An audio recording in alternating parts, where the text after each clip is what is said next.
Oh no. Hello everyone. And by everyone I mean just me for right now. Oh, okay. Just messing with the audio here in a second. Alright, as you can no doubt tell, we're playing Doki Doki Literature Club. I'd like to say I downloaded this game as soon as it came out on Steam. But because I am the person I am, I didn't start streaming it until right now. So, excuse my voice. It's getting quite cold here, and I'm blaming it on that. So, Doki Doki Literature Club. What can you expect from this game? Well, you got waifus in it. Looks like it's made in Ren'Py, although quite well made in Ren'Py, I might add. Got your standard options here, you know. Unseen text, skip, choices, skip. It has choices, which is a good thing. Text speed and all that. The music is a little loud for my liking. I'll just appreciate it. Oh, there's a help file. Wow. Alright, I just wanted to see what that is. Just a standard help file. Okay. Cool. So, Doki Doki Literature Club, it's, look, I'm gonna go right out and say it. This is a horror game disguised as a anime waifu date sim Doki Doki kawaii moe shit game. And that's why it's gotten popular. If you haven't seen the game through at this point, then I guess we're gonna be in for a ride. I actually haven't even played this game at all, but we're about to see what it's like. So I'm going to stream here for a little bit. It's already rather late. Okay. We're rather late. So, I'm going to go ahead and just do it. Yeah, we'll just go with Robert. It's fine. I'm fine with all of you knowing my first name. Pretty sure most of you know it already anyway. Oh god, do I have to do voices? I don't know who this is. Hey! I'll just do my... I see an annoying girl running toward me from distance. Oh great, this girl. Waving her... That's right, I'm gonna have to voice like 5 different girls here. So I'm just gonna give them all the same voice.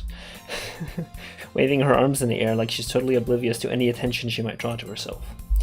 That girl is Sayori, my neighbor and good friend since we were children. That's a classic cliche. You know, the kind of friend you'd never see yourself making today.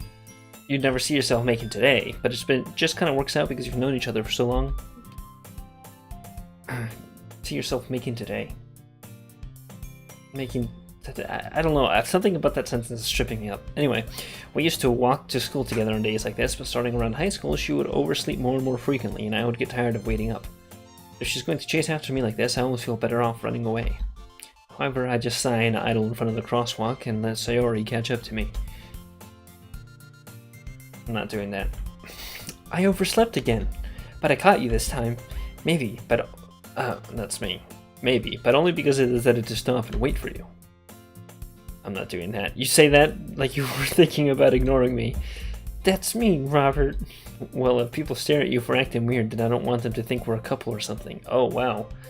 Sure, there's a lot of danger of that happening. Fine, fine. But you did wait for me after all. I guess you don't have it in you to be mean if you want to, Tildy. Whatever you say, Sayori. We cross the street together and make our way to school. I really want, like, one of these visual novels, or kinetic novels, maybe, to just have the main character be just completely against dating any of the girls and being the most jaded person on the planet. Just, like, complaining about these strokes and shit. I don't know. I'm sure that exists somewhere, though. Anyway, as we draw near, the streets become increasingly speckled with other students making their daily commute. By the way, Robert, have you decided on a club to join yet? A club? I told you already, I'm not really interested in joining any clubs. I haven't been looking either. So don't even ask. Eh? That's not true. You told me you would join a club this year. Did I? I'm sure it's possible that I did in one of our many conversations where I dismissively go along with whatever she's going on about. Sayori likes to worry a little too much about me, when I'm perfectly content just getting by on the average On the average. Okay, yeah. Well, spending my free time on games and anime. Hell yeah. Huh? I was talking about how I'm worried you won't learn how to socialize or have any skills before college. Your happiness is really important to me, you know. And I know you're happy now, but I'd die at the thought of you becoming a NEET in a few years because you're not used to the real world. It's too late for me, Sayori. You trust me, right? Don't make me keep worrying about you. Alright. I'll look at a few clubs if it makes you happy. No promises, though. Will you at least promise me you'll try a little? Yeah, I guess I'll promise you that. I'm not doing that. Why did I let myself get lectured by such a carefree girl? More than that, I'm surprised I even let myself relent to her. I guess seeing her worrying so much about me makes me want to ease her mind at least a little bit, even if she does exaggerate everything inside of her head. The school day is as ordinary as ever, and it's over before I know it. And by ordinary, I mean boring. And by boring, I mean there wasn't a school day and we didn't think to write a whole thing where you go through school. Because who really wants to do that again, right? After I pack up my things, I stare blankly at the wall, looking for an ounce of motivation. Clubs. Sarah wants me to check out some clubs. I guess I have no choice but to start with the anime club. Hello, Sayori? Sayori must have come into the classroom while I was spacing out. I look around and realize I'm the only one left in the classroom. It's alright. You didn't miss much. Standard anime opening.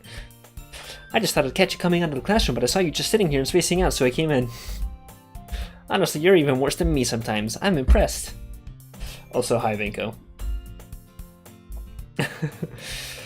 You don't need to wait up for me if it's going to make you late to your own club. Well, I thought you might need some encouragement, so I thought, No, what? Well, that you could come to my club. Sayori. Yeah? There is no way I'm going to your club. I'm not doing that, meanie. Okay, I'll start doing the actual voices here. Sayori is vice president of the literature club. Not that I was ever aware she had any interest in literature. In fact, I'm 99% sure she only did it because she thought it would be fun to help start a new club.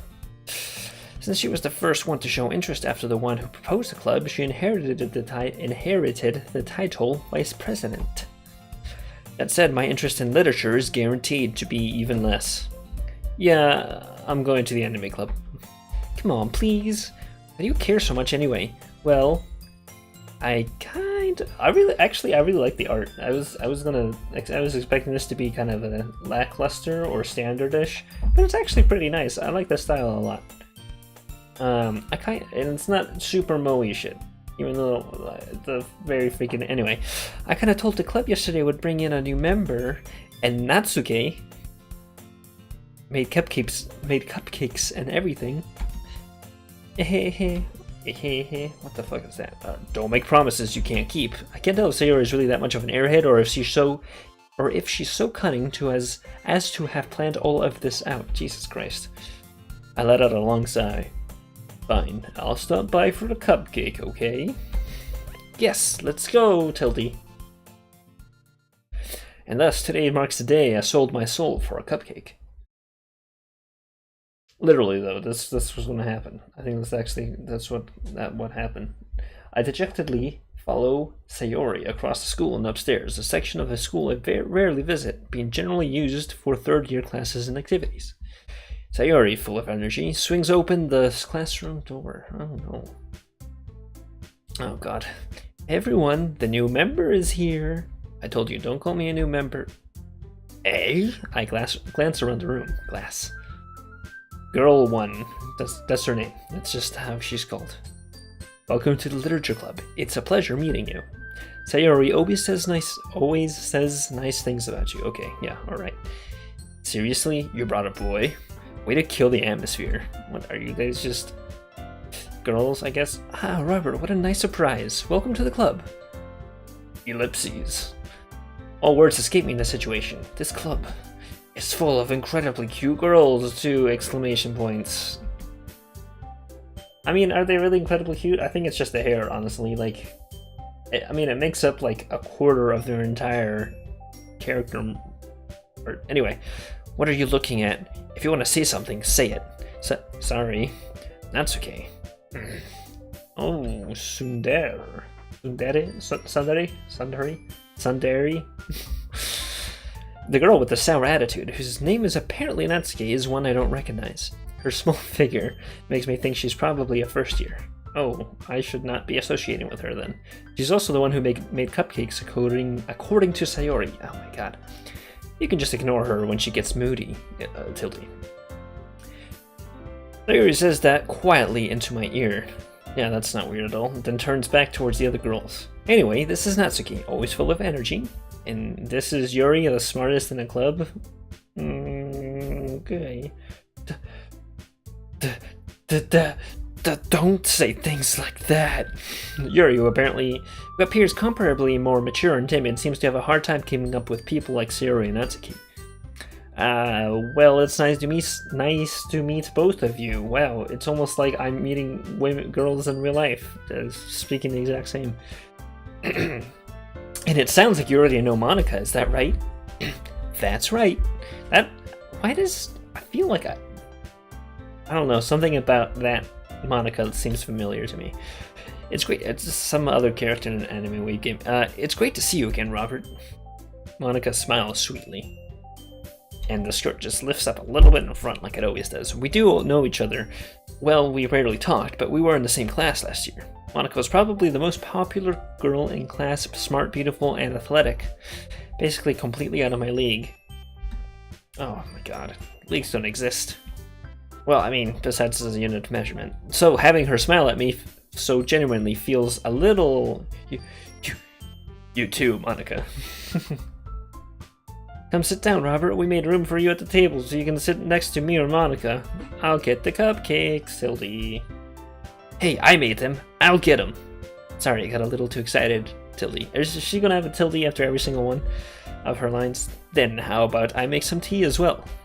I'll develop voices for those as we go along. The girls have a few desks arranged to form a table. As Sayori mentioned, it's been widened so there's one space next to Monica and one space next to Sayori. Oh no, it's the most incredibly important part of the game, the choice. Natsuki and Yuri walk over to the corner of the room where Natsuki grabs a wrapped tray and Yuri opens the closet. I feel weird saying Yuri, because isn't that girls' love? Not lesbian stuff? I don't know. Does it show what kind of graphic novels I read? Still feeling awkward, I take a seat next to Sayori. Natsuki proudly marches back to the table, tray in hand. Okay. Are you ready? Ta-da! Whoa! I never know exactly how to say that. Ooh-wah, ooh-whoa. Oh, whoa, what's this? Natsuki lifts the foil off the tray to reveal a dozen white fluffy cupcakes decorated to look like little cats. The whiskers are drawn with icing, and little pieces of chocolate were used to make ears. So cute, Tildy. Don't oh me. I had no idea you were so good at baking, Natsuki. Ee-hee-hee. Well, you know. Does she have a thing? Is that a thing? I think that's a thing. We have a thing. Is she, oh my god, is she like a vampire? That'd be pretty hot, to be honest. Oh my god. This is the 300-year-old Molly vampire meme. It's real. It exists. Holy shit, I just figured out this entire game. Alright, we don't even need to play this. Thanks everyone for watching. Just hurry and take one. Sayori grabs one first, then Monica. I follow. It's delicious. Sayori talks with her mouth full and has already managed to get icing on her face. I turn the cupcake around my fingers looking for the best angle to take a bite. Really, dude? Okay. Natsuki is quiet. I can't help but notice her sneaking glances in my direction. Wow, that was some stutter right there. Is she waiting for me to take a bite? I finally bent down. The icing is sweet and full of flavor. I wonder if she made it herself. Yeah, or let's not. This is really good. Thank you, Natsuki. Why are you thanking me? It's not like haven't I heard this somewhere before? Made them for you or anything? Yeah, I have heard this somewhere before. And I thought you technically did. Sayori said, well, maybe, but not for, you, dummy. Alright, Jesus. I gave up on Natsuki's weird logic and dismissed the conversation. Yuri returns to the table, carrying a tea set. Who does every girl at that age just have a tea set? Like Lily, I can understand. She's a Scottish rich person going to Yamaku Academy. But I mean, is that just a trope where classy people have tea in Japan? I mean, I guess classy people have tea unless you're British, and then everyone has tea. But still, she carefully places a teacup in front of each of us before setting down the teapot next to the cupcake tray. You keep a whole tea set in this oh, see, there. See, you keep a whole tea set in this classroom? Don't worry, the teachers gave us permission. After all, doesn't a hot cup of tea help you enjoy a good book? I guess. Don't let yourself get intimidated. Yuri's just trying to impress you. Yeah, that's not... Insulted, Yuri looks away. I meant that, you know. I believe you. I did not get my state-issue tea set when I turned 8, no. I believe that it's supposed to happen when you turn 16, but I didn't get one either then. Well, tea and reading might not be a pastime for me, but I at least enjoy tea. I'm glad. Yuri faintly smiles to herself in relief. Monica raises an eyebrow and then smiles at me. So what made you consider the literature club? I was afraid of this question. Something tells me I shouldn't tell Monica that I was practically dragged here by Sayori. Well, I haven't joined any clubs yet, and Sayori seemed really happy here, so... That's okay, don't be embarrassed. We'll make sure you feel right at home, okay? As president of the literature club, it's my duty to make the club fun and exciting for everyone. Monica, I'm surprised. How come you decided to start your own club? You could probably be a board member for any of the major clubs. Weren't you a leader of the debate club last year? Well, you know, to be honest, I can't stand all the politics around the major clubs. It feels like nothing but arguing about the budget and publicity and how to prepare for events. I'd much rather take something I personally enjoy and make something special out of it. And if it encourages others to get into literature, then I'm fulfilling that dream. Is this an actual thing? Are there actually literature clubs in your life? I feel like there's book clubs, but I feel like that's very different from a literature club. What do you even do in a literature club? I guess we're about to find out, though. Monica really is a great leader. Yuri also nods in agreement. And I'm surprised there aren't more people in the club yet. Must be hard to start a new club. You could put it that way. Not many people are very interested in putting out all the effort to start something brand new, especially when it's something that doesn't grab your attention, like literature. You have to work hard to convince people that you're both fun and worthwhile, but it makes school events like the festival that much more important. I'm confident that we can all really grow this club before we graduate. Right, everyone? Yeah. We'll do our best. You know it. You know it. You know it. Everyone enthusiastically agrees. Such different girls, all interested in the same goal. Monica must have worked really hard just to find these three. Maybe that's why they were also delighted by the idea of a new member joining. But I still don't really know if I can keep up with their level of enthusiasm about literature. So Robert, what kind of things do you like to read? Well, considering how little I've read these past few years, I don't really have a good way of answering that. Manga. I muttered quietly to myself, half joking. That's Okay's head. Suddenly perks up. Looks like she wants to say something, but she keeps quiet. Not much of a reader, I guess. Well, that can change. What am I saying? I spoke without thinking after seeing Yuri's sad smile. Anyway, what about you, Yuri? Well, let's see. Yuri, novels. Yuri traces the rim of her teacup with her finger. My favorites are usually novels that build deep and complex fantasy worlds. The level of creativity and craftsmanship behind them is amazing to me, and telling a good story in such a foreign world is equally impressive. Yuri goes on, clearly passionate about her reading. She seems so reserved and timid since the moment I walked in, but it's obvious by the way that her eyes light up that she finds her comfort in the world of books and not people. But you know, I like a lot of things. Stories with deep psychological elements usually immerse me as well. Isn't it amazing how a writer can deliberately take advantage of your own lack of imagination to completely throw you for a loop? Lack of imagination. Anyway, I've been reading a lot of horror lately. I read a horror book once. I desperately grasp something I can relate to on a minimal level. At this rate, Yuri might as well be having a conversation with a rock. Really? I wouldn't have expected that, Yuri. For someone as gentle as you. I guess you could say that. Oh, no. But if a story makes me think or takes me to another world, then I really can't put it down. Surreal horror. Actually, I kinda agree with this. Not for serious. I like this.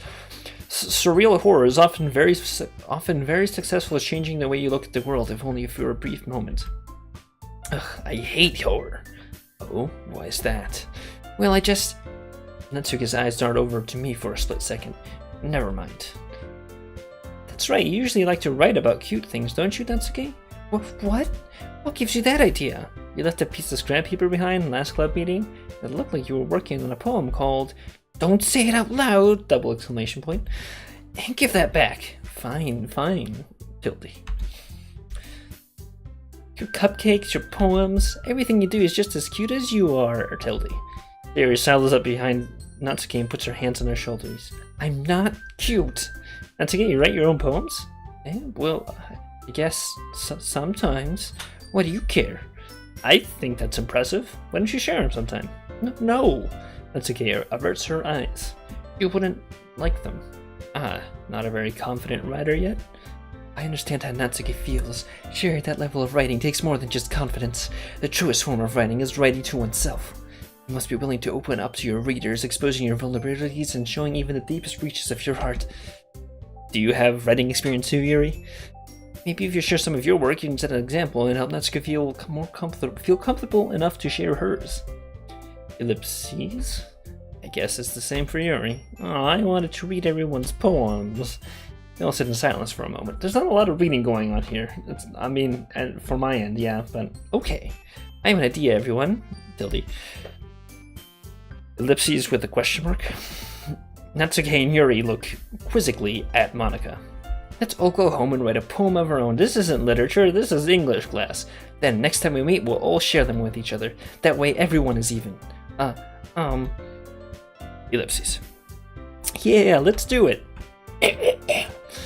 Plus, now that we have a new member, I think it will help us all get a little bit more comfortable with each other and strengthen the bond of the club. Isn't that right, Robert? Monika smiles warmly at me once again. Hold on, there's still one problem. What's that? Now that we're back to the original topic of me joining the club, I politely come forth with what's been on my mind the whole time. I never said I would join this club. Sayori may have convinced me to stop by, but I never made any decision. I still have other clubs to look at, and, I lose my train of thought. All four girls stare back at me with dejected eyes. Is that what this emotion is? Is that what that emotion is? This I get. That's dejection. This is like anger and dejection. This, I'm not sure what that is. If that's dejection, I'm not sure, man. I don't know about that. But I'm sorry. I thought that's dejection. There you go.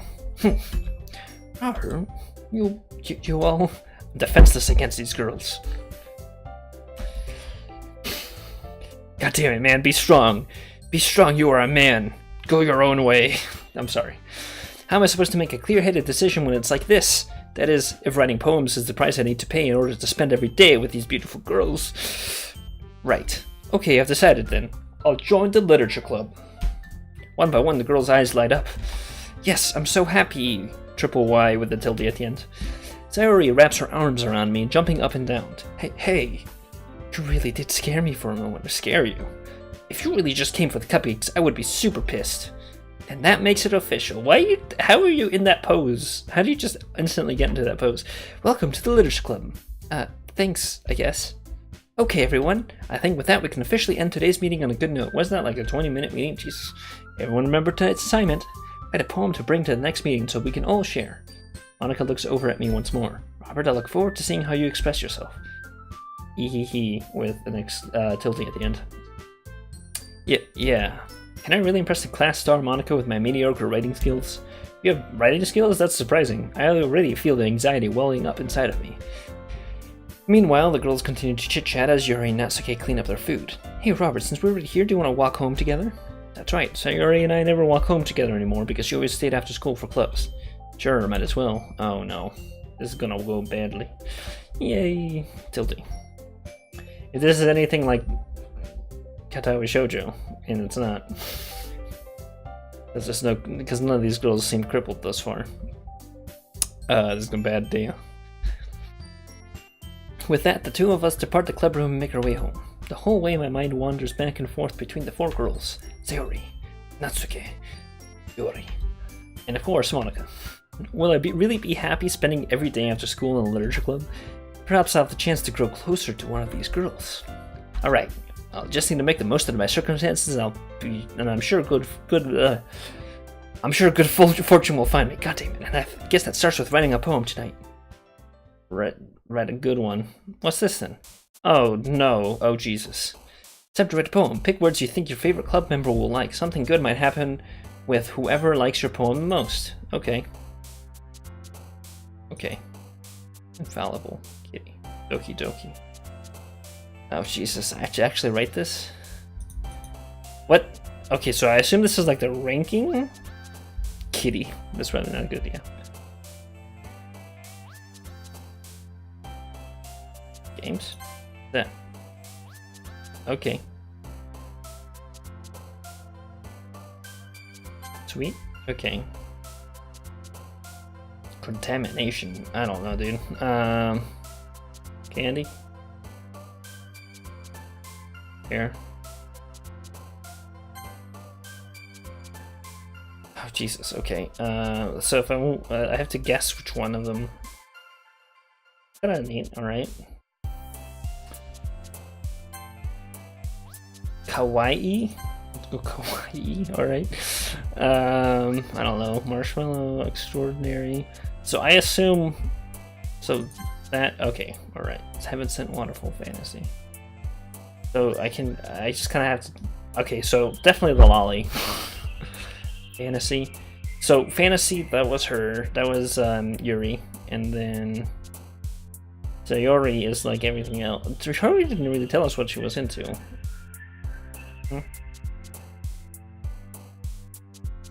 Laugh sounds like Sayori thing. Shit. Anyway, that's definitely, yeah, that's definitely an Natsuki thing. Okay, philosophy, unrestrained, hope, graveyard.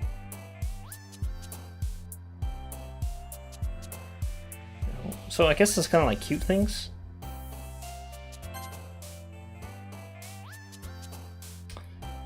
Yeah, that's gotta be. Okay, so definitely Natsuki. Come on, let's go for Natsuki. Oh, god damn it. Portrait, silly headphones. You know, vivid, tenacious, secretive climax. I don't think. Let's go climax. Oh shit, I don't know what. Oops. Massacre. Uh-oh. Marriage, empty, death, incongruent, pain, misfortune. That's a lot of downers. Cute.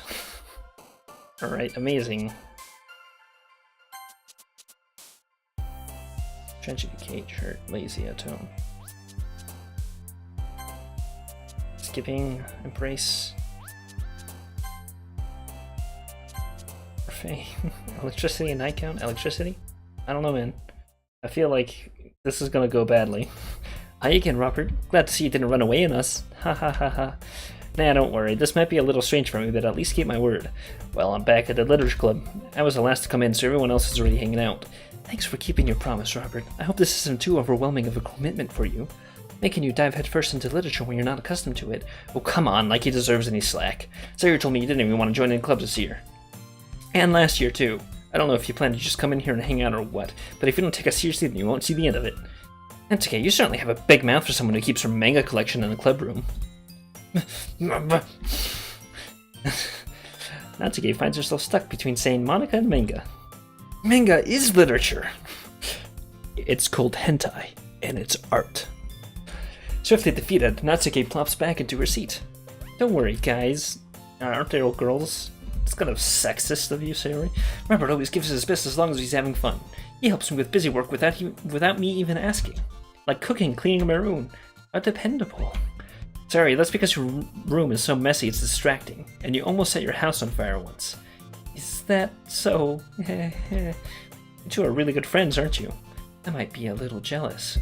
Yuri, back off. It's a little weird. It's like we've known each other for literally like maybe a day. How come you and Robert can be good friends too? Sayori? Ellipses. As usual, Sayori seems oblivious to the weird situation she just put me into. Oh, Yuri even brought you something today, you know. Wait, Sayori? Eh? Me? Not really. Don't be shy, Tilty. It's really nothing. What is it? Never mind. Sayori made it sound like a big deal when it's really not. What I do? What do I do? Oh, what do I do? Oh, that was Yuri. Oh, God. I'm sorry, Yuri, I wasn't thinking. Guess that means it's up to me to rescue this situation. Hey, don't worry about it. First of all, I wasn't expecting anything in the first place. A nice gesture from you is a pleasant surprise. It'll make me happy no matter what. Is that so? Yeah, I won't make it a big deal if you don't want it to be. Alright, well here. Yuri reaches into her bag and pulls out a book. I'm in, boys. I didn't want you to feel left out, so I picked out a book that I thought you might enjoy. It's a short read, so to keep your attention even if you don't usually read. And we could, discuss it if you wanted. How is this girl accidentally being so cute? She even picked out a book she thinks would like despite me not reading much. Yuri, thank you, I'll definitely read this. Can you read? Can I read? That's a question I want to know. Can I actually read? When they say I'm not used to reading, does that mean like I can't, like I'm illiterate? Am I that like 1.1% of the population who can't read? I enthusiastically take the book. I am literally illiterate. I don't even know what these words mean. Phew. Well, you can read it at your own pace. I look forward to hearing what you think. Now that everyone's settled in, I expected Monica to kick off some scheduled activities for the club. That doesn't seem to be the case. Sarah and Monica are having a cheery conversation in the corner. Yuri's face is already buried in the book. Can't help but notice her tense expression, like she was waiting for this chance. Meanwhile, Natsuke's rummaging around the closet. Man, looks like no one wants to be bothered today. I slumped down into the nearest desk. I'm not supposed to be occupied with something literature-related by myself like this. Guess I could always read some of the book Yuri gave me, but I'm feeling a little too tired to read. I'd probably fall asleep right now. I close my eyes and end up listening in on Sayori's conversation with Monica. We're probably going to seem really lame compared to all the other clubs, though. Well, we can't give up. The festival is our chance to show everyone what literature's all about. The problem is the idea of a literature club sounds too dense and intellectual, but it's not like that at all, you know? We just need a way of showing that to everyone, and that speaks to their creative minds. That doesn't solve the problem, though. Eh, what do you mean? Even if we come up with the most fun thing ever, no one will come in the first place if this is a literature event. It's just more important to figure out how to get people to show up in the first place, you know? And after they come, we can do this thing to speak to their creative minds. What's this? Oh well, Sarah's taking this really seriously. Sarah to hear her deliberating like this. That's a good point. In that case, do you think food will do the trick? What kind? Well, I guess we could... Cupcakes! Good thinking. Natsuke would love to do that. You're right. Natsuke makes the best cupcakes. That works out perfectly, Tilty. That wasn't why you suggested it? Cupcakes speak to my creative tummy. Ellipses. Cupcakes it is, then. I'm hungry. Anyway, we still need to work out the details of the event itself. I find myself smiling. In the end, Sayori is still her usual self, but therein lies the unexpected reason I admire her. Unlike me, who has trouble finding any motivation at all, Sayori can put all her mind to things and make them come to life. I suppose that's why I end up letting her get on my case about things. I can't help but wonder what it would be like to see the world through her eyes.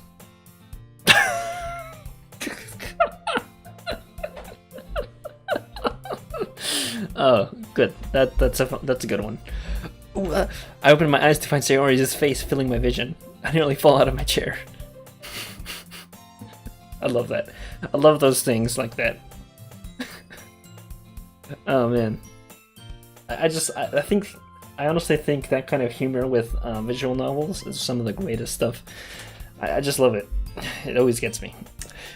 Sorry. Wait, actually I'm not sorry at all. It's your fault for sleeping like that. This isn't a napping club. Does our school have a napping club? You're staying up late again, aren't you? Now that you're in a club, you're gonna have less time for anime, you know. You need to get used to it. Less time for anime. But Sayori, I don't think I understand, man. Sayori, do you have any idea the amount of animes that have been coming out this season? Don't say that so loud. Glanced over my shoulder to see if Monica overheard. It's true, though. Yeah, I know. You're always looking out for me, Sayori.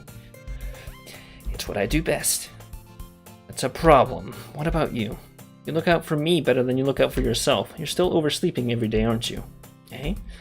Not every day. That's not very convincing. How many days this past week have you gotten up on time? It's a secret. I knew it.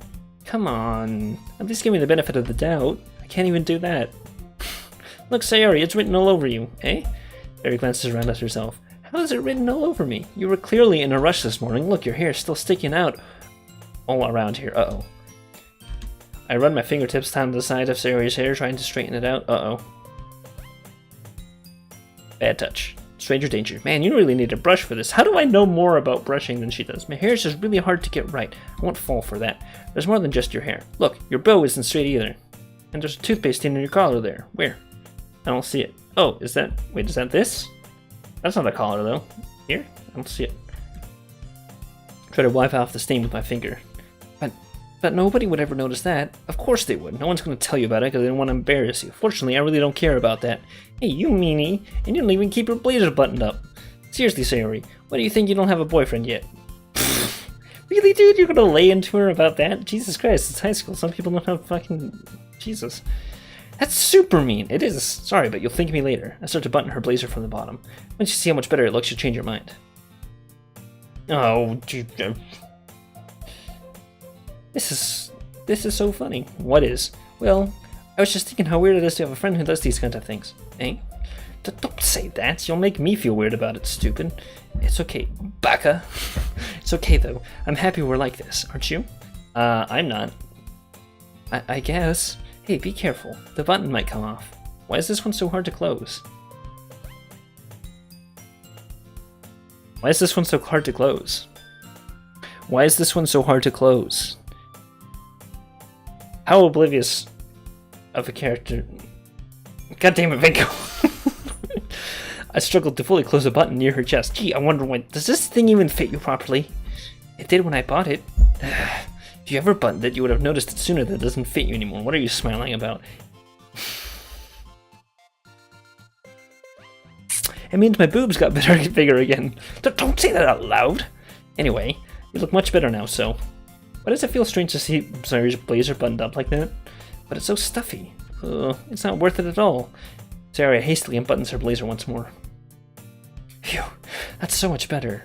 Sayori puts her arms out and twirls around. So if you keep it unbuttoned, then it won't get a boyfriend, right? What kind of logic is that? Why are you saying it like it's a good thing? Because if I had a boyfriend, then he wouldn't even let you do things like this. And you take care of me better than anyone else would anyway. That's why I'm keeping it unbuttoned. Are we talking about the blazer still? Exponential. God damn it, Benko. Didn't even notice that.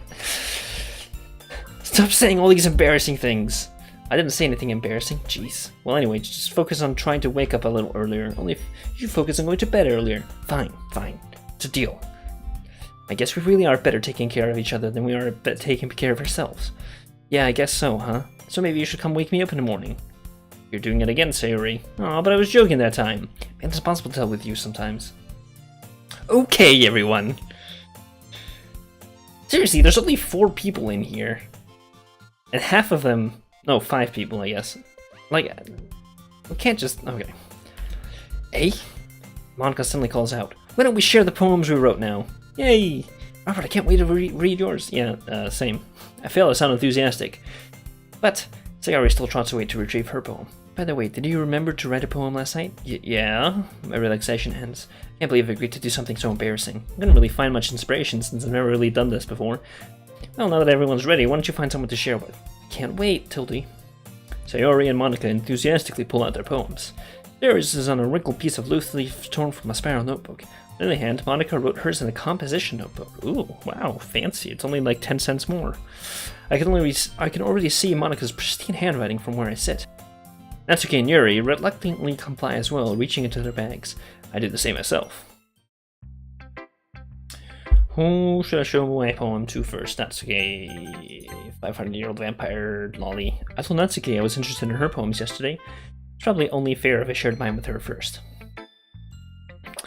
Ellipses. Ellipses with a question mark. Well, it's about what I expected from someone like you. That's a little blunt. Well, excuse me. It's not like I said it was bad. It just didn't evoke any emotions. So basically, it's not cute enough for your tastes. You want to get smacked?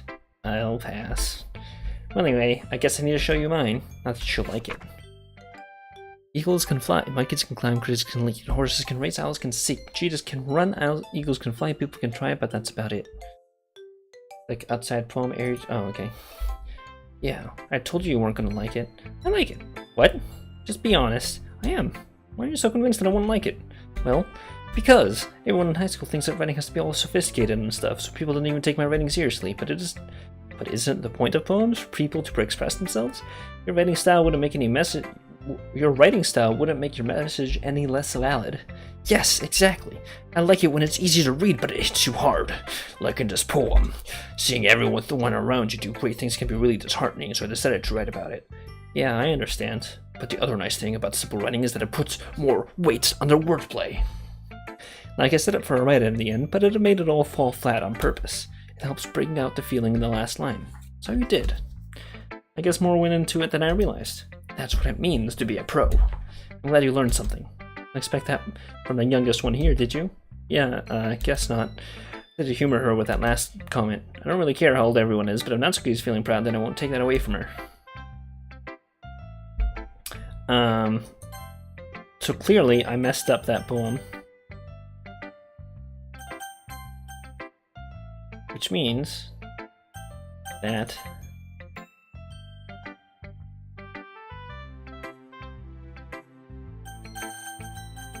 I didn't make the poem cute enough, so I'm just gonna quickly just skip. So we're just gonna skip so we can make the cutest poem ever. So definitely Vampire Lolly is our pick. Come on. I just want to do it.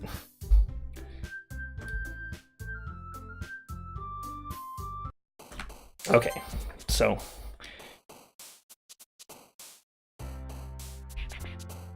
the music's pretty good actually. Alright, so let's go with romance. Nope. Okay. Okay, that. What? No, marriage, joy. Okay, no, that's not working. Vibrant, Vertigo, Starscape, Kawaii, Soul Marriage, Romance, Peaceful, Hopeless, Animated, Pink, Lipstick, Inferno, Wrath, Fantasy, Volleyball, Awesome, Shiny.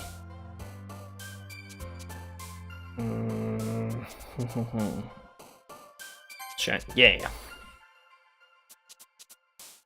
Suicide, no, let's not do that. Depression, Whistle, Sunset Rose, Vanilla. Oh, your play. Half Precious, Adventure, Dark Existence, Lazy Twirl, Loud, Judgment, Canning. Entropy, Aura, Treasure, Marshmallow. Bouncy Bowl. See, I guess, yeah, Calm, Puppy. Yeah, so, like, it's kind of weird because some of them are kind of more Sayori and some of them are more Natsuki, I guess. And, I don't know about the other choices about that after that. I don't know. There's different routes, I didn't even know that. Scars, Prayer, Scars, and Heaven Sent. So all of Death ones are definitely, Yuri's. Yeah, I didn't know that there were different routes even. Routes. Massacre, Dream, Meager, Journey. Sing. Fireworks, Rain Pops, Family, Mouse.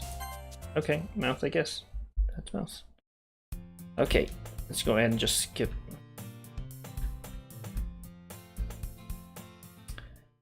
Oh, okay. Hold up. Come on. Shit.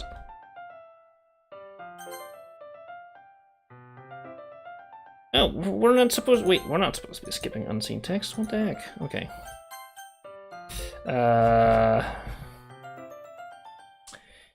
Freaky Monica, she never puts my stuff back in the right spot. What's the point in keeping your collection organized? Someone else is gonna mess it up. Natsuko slides a bunch of stacked books and boxes across the shelf.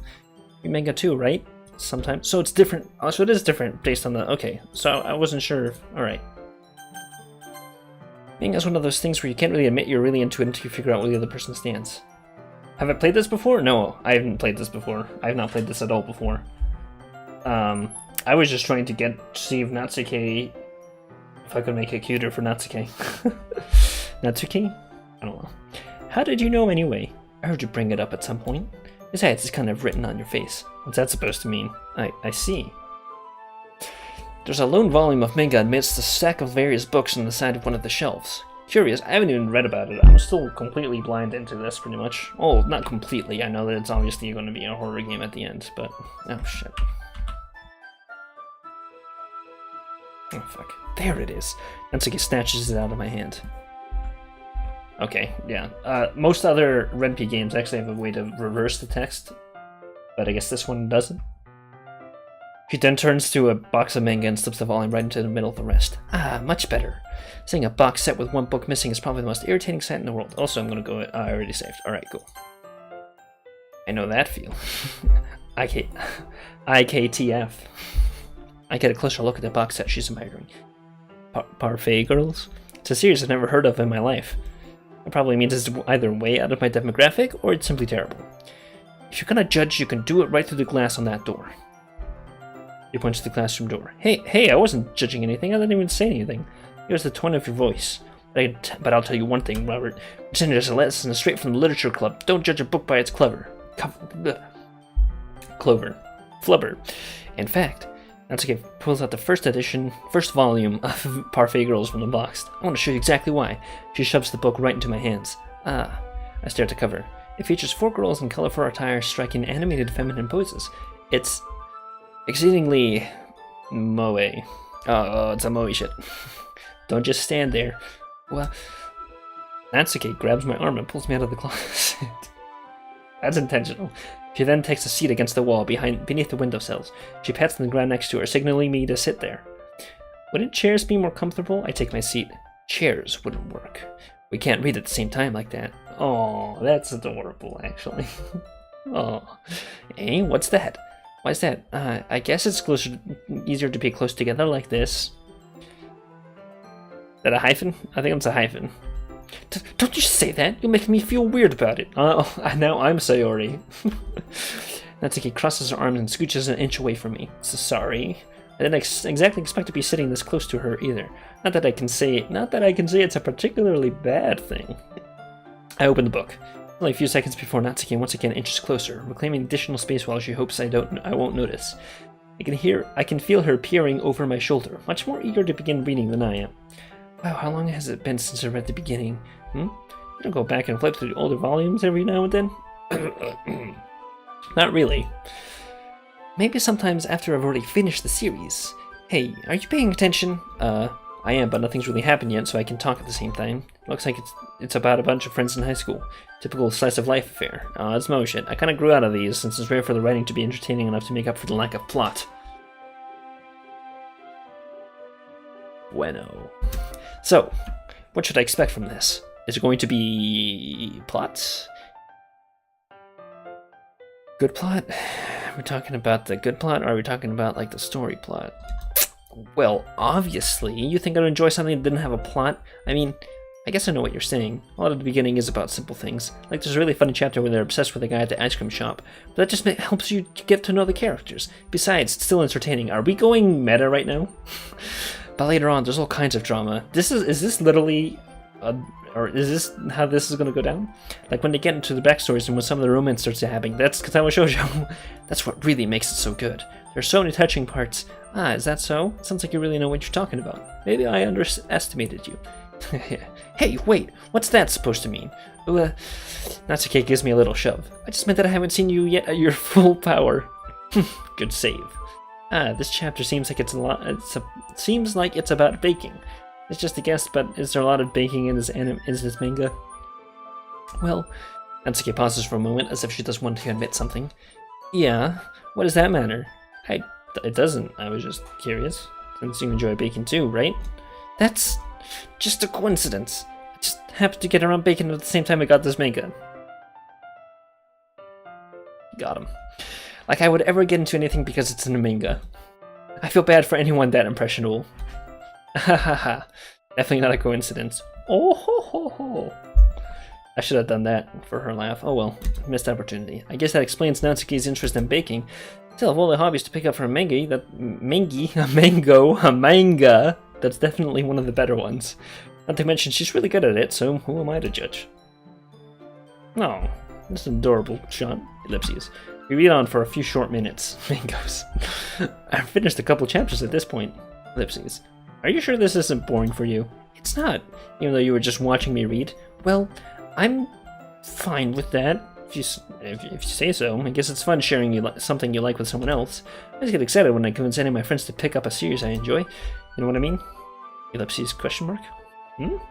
You don't? It's not... Well, I wouldn't really know. What do you mean? Don't you share your manga with your friends? Could you not rub it in? Jeez. Sorry? Like I could ever get my friends to read this. They just think manga's for kids. I can't even bring it up without them being all like, yeah, you still haven't grown out of that yet? Makes me want to punch them in the face. Ugh, I know those kinds of people. Honestly, it takes a lot of effort to find friends who don't judge, much less friends who are also into it. Yeah, this is literally getting a little too me IRL. I'm already kind of a loser, so I guess I gravitated towards the other losers over time. It's probably harder for someone like you. Someone like you, aka a girl. A lady. Yeah, that's pretty accurate. Wait, which part? I mean, I feel like I can't keep it in my own room. I don't even know what my dad would do if he found this. At least it's safe here in the club room. Except Monica was kind of a jerk about it. Ugh, I just can't win, can I? Well, it paid off in the end, didn't it? I mean, here I am reading it. It's not like that it solves any of my problems. Maybe, but at least you're enjoying yourself, right? So? Jeez, that's enough. Are you going to keep reading or what? Yeah, I flipped the page. Suddenly Natsuki starts laughing. I totally forgot that happens. Natsuki puts her finger on one of the panels. Minori is my favorite character. You always feel a little bad for her since she's so unlucky. But it gets especially bad when... I shouldn't be talking about that yet. Just finish this chapter. Natsuki's voice sparkles with excitement. It's a stark contrast to her usual bossy tone. But as she's not used to sharing her favorite manga with her friends, I can understand why. It's hard to express in words the feeling you get when connecting with someone like that. Being able to provide that to Natsuki, for whom it's a rare experience, the thought makes me smile a little to myself. Okay, everyone. Are you all ready with today's poems? Oh, come on. Could your timing be any worse? Sorry. I just need to make sure we have enough time. Though you do look pretty cozy over there. Hey. Natsuki suddenly noticed how close she's gotten to me. She hastily slides herself a good 12 inches away from me. Alright. Guess I'll stop here for now. I close the book and hand it towards Natsuki. You're just giving it back? Don't you want to know what happens? Yeah, but Monica just said, don't be dumb. Just take it home with you. Okay? Is that really alright? I say that mostly because I didn't really plan on using my spare time to read this. Well, of course. It would take forever to finish if you didn't take it home. Just finish that one before tomorrow so we can start the next one. You already did give me a book earlier, I think. Let's check the history. If it gets spent, I'll kill you. Alright. Oh, I can't go back that far. Yeah, but yeah, I'm pretty sure she did. If it gets spent, I'll kill you. By tomorrow? I only got partway through the volume so far. I might fall behind on some shows if I try to get through this. I suppose this is necessary. That's a necessary sacrifice in exchange for seeing Natsuki's enthusiastic face. Or am I most scared of what will happen if I don't finish it? Alright then, I stand up. I return to where I put my stuff and carefully slip the book into my bag. By the way, did you remember to write a poem last night? Yeah. My relaxation ends. I can't believe I agreed to do something so embarrassing. Couldn't really find much inspiration since I've never really done this before. Well, now that everyone's ready, why don't you find someone to share it with? I can't wait.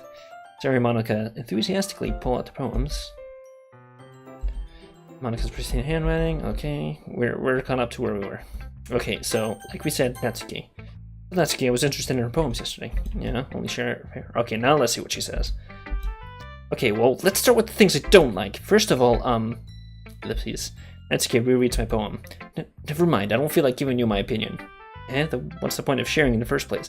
I wrote this when I could have been doing other things. In fact, remember how I said I wanted to read your poems? That's what I had in mind when writing this. I wanted to help you feel comfortable enough to share yours, like Monica said.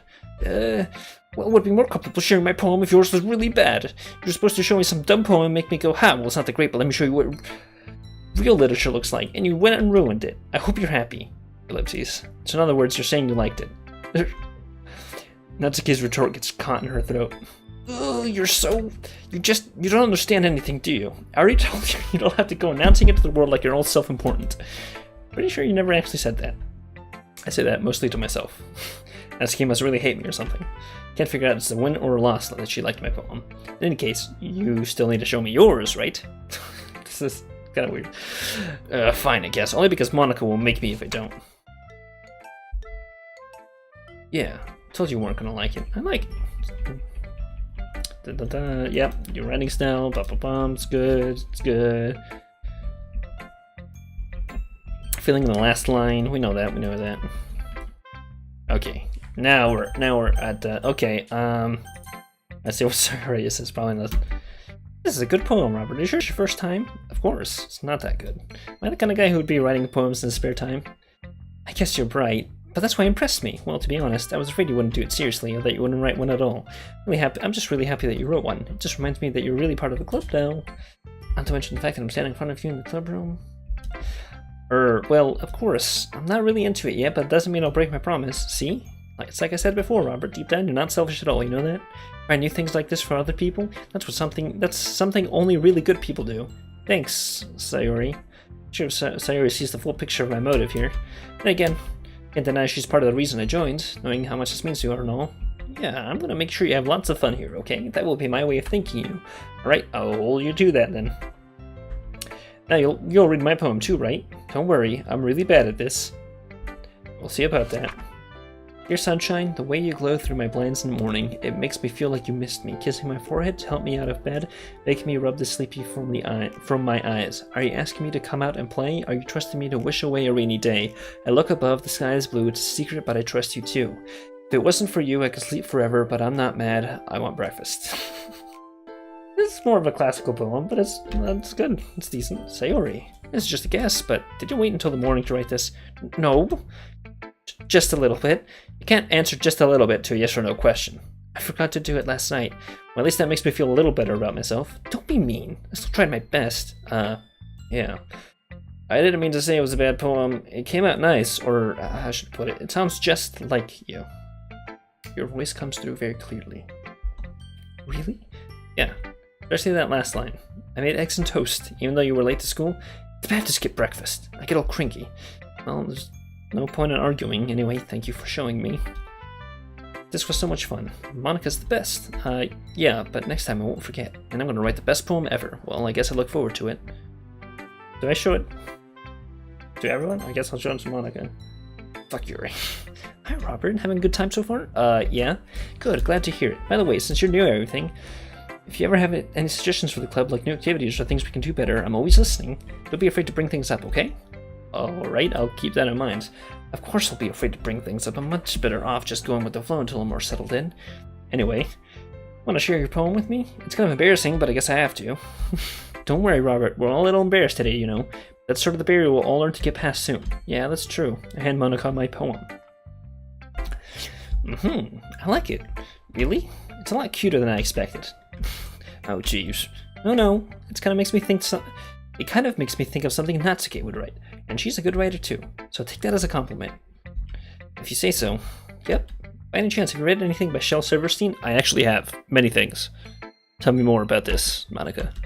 Maybe a long time ago. He's famous for telling all kinds of stories in just a few simple words. His poems can be funny, endearing, or even sad, and sometimes they're only a few lines long. They might even feel like they're written for kids, but if you think about them, they can express views of the world that would apply to anybody. I see. So you're saying that Natsuki's kind of like that? Sort of. Maybe she's not an expert, but you probably won't find much filler in her poems. They might be easy to write, but they're super challenging to get the meaning through. So I can see why it would be your kind of poem to explore. I'm sure I'll end up trying different things a lot. Could take a while before I feel comfortable doing this. That's okay. I'd love to see you try new things. That's the best way to find this kind of style that suits you. Everyone else might be a little bit biased towards their own kinds of styles, but I'll always help you find what suits you the most. So don't force yourself to write the way everyone else wants you to write. It's not like you have to worry about impressing them or anything. Anyway, do you want to read my poem now? Don't worry, I'm not very good. You sound pretty confident for someone who claims to be not very good. Well, that's because I have to sound confident. Doesn't mean I always feel that way, you know? I see. Well, let's read it then. And before, this is actually really bad. Well, that's kind of cool. It switched to the piano thing. That's nice. Hole in wall. It couldn't have been me. See the direction the spackle protrudes. A noisy neighbor, an angry boyfriend, I'll never know, I wasn't home. Appear inside for a clue. No, I can't see, I reel blind like a film left out in the sun. But it's too late, my retina's already scorched with a permanent copy of the meaningless image. It's just a little hole, it wasn't bright, it was too deep, stretching forever into everything, a hole of infinite choices. I realized now that I wasn't looking in, I was looking out, and he on the other side was looking in. That last soccer? Okay. So, what do you think? It's very freeform, if that's what you call it. Sorry, I'm not really the right person to ask for feedback. It's okay. Yeah, that kind of style has gotten pretty popular nowadays. That is, a lot of poems have been putting emphasis on the timing between words and lines. When performed out loud, it can be really powerful. What was the inspiration behind this one? I'm not really sure how to put it. I guess you could say I had some kind of epiphany recently. It's been influencing my poems a bit. An epiphany? Yes, something like that. I'm kind of nervous to talk about these stuff like that because it's kind of coming on strongly. Maybe after everyone is better friends with each other. Anyway, here's Monica's writing tip of the day. Sometimes when you write a poem or a story, your brain gets too fixated on a certain specific point. You try so hard to make it perfect that you'll never make any progress. Just force yourself to get something down on paper and tidy it up later. Another way to think about it is like this. If you keep your pen in the same spot for too long, you'll just get a big dark puddle of ink. So just move your hand and go with the flow. That's my advice for today. Thanks for listening. So I guess now I just show Yuri my poem, alright? All of Yuri. Ellipses. Yuri steals the poem. A minute passes, more than enough time for her to finish reading. Oh, sorry, I forgot to start speaking. You know, I know that these character archetypes exist for a reason, but seriously, I know people like this, and that's kind of the point, right? It's that everyone does. But there was literally a girl in my school who was like this. It's fine. Don't force yourself. I just need to put my thoughts into words. Hold on. Okay. This is your first time writing a poem, right? Yeah. Why do you ask? I'm just making sure. I guessed that it might be after reading through it. So it's that bad. No. Did I just raise my voice? I'm sorry. Yuri buries her face in her hands. I couldn't help but notice that it's been several minutes. We haven't really gotten anywhere. It's taking Yuri a while to get used to new people. It's fine. I really didn't notice. What were you saying? Right, it's just that there are specific writing habits that are usually typical of new writers, and having been through that myself, I kind of learned to pick up on them. And the most notable thing I'd recognize in new writers is that they try to make their style very deliberate. In other words, they tend to pick a writing style separate from the topic matter, and they form-fit the two together. The end result is that both the style and the expressiveness are weakened. Once Yuri finds her train of thought, it's like if her demeanor totally changes. Her stammering is completely gone, and she sounds like an expert. Of course, it's not something you can be blamed for. There are so many skills and techniques that go into writing even a simple poem. Not just finding them and building them, but getting them to work together is probably the most challenging part. A bunch of writers wrote this, didn't they? It might take you some time, but it all comes with practice and learning by example and trying new things. I also hope that everyone in the club gives you valuable feedback. That can be a little bit biased, though. Biased? How? Well, never mind. I shouldn't be talking about people like that. Sorry. It's fine.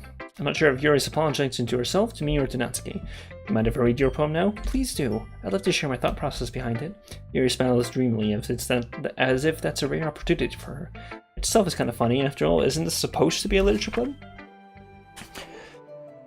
Let me just stretch out. This is gonna be a deep, heavy poem. Alright. The tendrils of my hair illuminate beneath the amber glow. Bathing. It must be this one. The last remaining streetlight to have withstood the test of time. The last yet to be replaced by the sickening blue-green hue of the future. I bathe calm, breathing air of the present but living past. The light flickers, I flicker back. Ellipses. I'm sorry I have such terrible handwriting. Are you familiar with me? What? I wasn't thinking that at all, but it took you a long time to read. Well, I just don't read scripts very often. I actually think your handwriting is pretty. That's a relief. Also, I liked the poem. Even though it was short, it was really descriptive. It wasn't too short. I usually write longer poems. Not at all. I'm really glad you liked it. I'll be honest. Since it's our first time sharing, I wanted to write something a little more mild. Something easier to digest, I suppose. Are you into ghosts, Yuri? Actually, the story isn't about a ghost at all. Really? I must have totally missed the point. Well, I guess you suppose I only did glance over it after all. But remember, the poems often express their own thoughts, feelings, and experiences in their work. They usually do more than tell a simple story or paint a picture. In this case, perhaps the subject of the poem is only being symbolically compared to a ghost. Yeah, do you not get the metaphor? Seriously? Like, I realize I'm supposed to be a high school kid, but I was personally never this thick-headed. Lingering in her last remaining place of comfort, unable to let go of the past, and soon to being left with nothing. That's a lot more solemn putting it that way. I hadn't even thought of that. That's impressive. It's nothing, really. It makes me happy that you think that. Just remember that it won't be long before you pick up on these things, too. Yeah, maybe you're right. Guess I'll have to keep trying. I'm counting on you. Oh, that was her. Yeah, guess that's everyone. I glance around the room. That's a little more stressful than I anticipated. It's as if everyone is judging me for my mediocre writing abilities, even if they're just being nice. This is a literature club, after all, I sigh. Guess this is what I ended up getting myself into. Across the room, Sayori and Monica are happily chatting. My eyes land on Yuri and Natsuki. They gingerly exchange sheets of paper sharing their respective poems. As they read in tandem, I watch each of their expressions change. Natsuki's eyebrows furrow in frustration. Meanwhile, Yuri smiles sadly. What's with this language? Hey? Did you say something? Oh, it's nothing. Natsuki dismissively returns the poem to the desk with one hand. I guess you could say it's fancy. Thanks? Yours is cute. Cute? Did you completely miss the symbolism or something? It's clear about the feelings feeling up. How can that be cute? I know that. I just meant the language, I guess. I was just trying to say something nice. Hey, you mean that you have to try to come up that hard to come up with something nice to say? Thanks, but it didn't really come out nice at all. Well, I do have a couple of suggestions. I was looking for suggestions who would ask someone who actually liked it, which people did, by the way. Sayori liked it, and Robert did too, so based on that I'll gladly give you some suggestions of my own. First of all, excuse me, I appreciate the effort, but I spent a long time establishing my writing style. I don't expect it to change anytime soon, unless of course I come across something particularly inspiring, which I haven't yet. And Robert liked my poem too, you know. He even told me he was impressed by it. Natsuki suddenly stands up. Uh-oh. Oh? I didn't realize you were so invested in trying to impress a new member, Yuri. Hey? That's not what I... You're just... Yuri stands up as well. Maybe you're just jealous that Robert appreciates my advice more than he appreciated yours. Huh. And how do you know he didn't appreciate my advice more? Oh boy. Oh boy. Are you that full... Are you that full of yourself? No. If I was full of myself, I would deliberately go out of my way to make everything I do overly cutesy. Is everyone okay? Well, you know what? I wasn't the one whose boob magically grew a size bigger as soon as Robert started showing up. Natsuki? Natsuki, that's a little... This doesn't involve you. I don't like fighting, guys. Suddenly both girls turned towards me as if they just noticed I was standing there. Robert, she's just trying to make me look bad. That's not true. She started it. If she could get over herself and learn to appreciate that simple writing is more effective, then this wouldn't have happened in the first place. What's the point of making all your poems all convoluted for no reason? The meaning should jump out at the reading, not force them to have to figure it out. Help me explain that to her, Robert. But wait, there's a reason we have so many deep and expressive words in our language. That's the only way to... Well, it's not the only way. You're both wrong. It's the only way to convey complex feelings and meaning the most effectively. Avoiding them is not only unnecessarily limiting yourself, but it's also a waste. I don't know if you guys can hear that, but someone's revving a motorcycle for like 3 miles down the road. Sorry about that. You understand that, right, Robert? Well? Ellipses. How did I get dragged into this in the first place? Not like I know anything about writing. But whoever I agree with, they'll probably think more highly of me. So of course that's going to be... That's okay. Look, I really like Sayori. That's okay. Yuri, you're really talented. Well, but Natsuki has a point. I think that... I rack my brain in an attempt to back myself up. I think that conveying feelings with a few words can be just as impressive as well. It lets the reader's imagination take over. And Natsuki's poem did a really good job at that. Yeah, it did, didn't it? Haha. Shows how much you know. That's not... I feel like a dick. I'm sorry. I feel like a real dick for this. They're both wrong, in my opinion. But come on. Lolly vampires, let's go. Natsuki, I think that's enough. Huh? Me? But you were so mean to me, Natsuki voiced from lines. Look, what we talked about yesterday was right. Writing is a really personal thing, and sharing it can definitely be hard. It looks like we learned that today. Even small criticism can lead to something pretty heated. Glance over my shoulder. Sayori is nodding vigorously. Yeah, so you don't need to feel threatened. You're a great writer, Natsuki.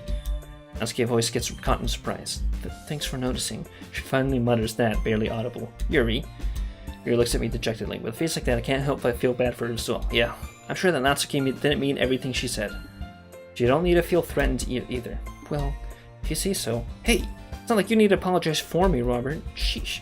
Natsuki takes a breath. The thing about... Natsuki glances around the room. Would everyone stop staring at me? Unsurprisingly, Natsuki has a harder time with it than she boasted. Sayori and Monica look away. Anyway, the thing about your boobs, I didn't mean it, okay? That's all.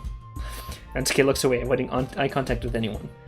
Yeah, you're naturally beautiful, Yuri. Sayori! I'll go make some tea. Hey? I was just trying to help. I'm sure she appreciated it, Sayori. Pat Sayori on the shoulder. Well, now that we're past that, everyone read each other's poems, right? It was worthwhile for everyone, especially you, Robert. And to be honest, it's a nice change of pace from the lazing around we got a little too used to. Haha, so my joining the club was responsible for ruining the atmosphere. No, not at all, not at all. There's still time before we go home, so we'll all relax for a bit. Of course, besides chatting, we do literature-related things in the club room. So maybe you can take the chance to pick up a book or do some writing. After all, that's what the club is for. I disagree, Monica. Eh? About what? That's not the most important thing about the literature club. The most important thing is having fun. Of course. Well, I guess that's why you're the vice president, Sayori. In the end, though, Monica's right. Being in a literature club probably means I can't spend all my time doing nothing. But in the end, I guess it's been worth it so far. Okay, everyone, it's just about time for us to leave. How did you all feel about sharing poems? It was a lot of fun. Well, I'd say it was worth it. It was alright. Well, mostly. Robert, how about you? Yeah, I'd say the same. Neat little thing to talk about with everyone. Awesome. In that case, we'll do the same thing tomorrow. Maybe you'll learn something from your friends too, so your poems will turn out even better. I think to myself, I did learn a little bit more about the kinds of poems everyone likes. With any luck, that means I can at least do a better job impressing those I want to impress. Nodded to myself with newfound determination. Robert, ready to walk home? Sure, let's go. Sayori beams at me. It truly has been a while since Sayori and I have spent this much time together. Can't really say I'm not enjoying it either. Sayori, about what happened earlier. Eh? What do you mean? You know, between Yuri and Natsuki. Does that kind of thing happen often? No. It's really the first time I've seen them fight like that. I promise, they're both wonderful people. You don't hate them, do you? No, I don't hate them. I just wanted your opinion, that's all. I can see why they'd make good friends with you. You know, Robert, it's nice that I get to spend time with you in a club. But I think seeing you get along with everyone is what makes me the happiest. And I think everyone likes you too. Every day is going to be so much fun until the... It looks like Sayori still hasn't caught on to the kind of situation I'm in. Sure, being friends with everyone is nice, but does it really need to stop there? Come on, dude. Alright, well, he's got a point. But come on, dude. We'll just have to see what the future holds, Sayori. I pat Sayori at the shoulder. Sayori? Yeah, on the shoulder. I said that more to myself than to her, but it's easy to use Sayori as an internal monologue sometimes. Okay, yeah, let's do this. Okay, so I guess this is our thing. We just write a poem every night. Go ahead and...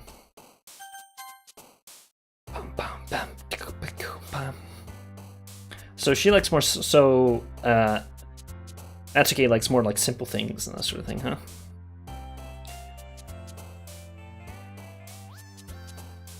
Milk, probably, yeah, kiss, pink.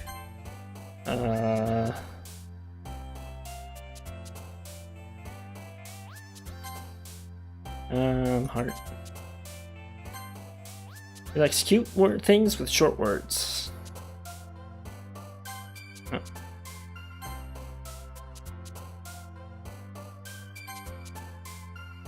Fear, sunny.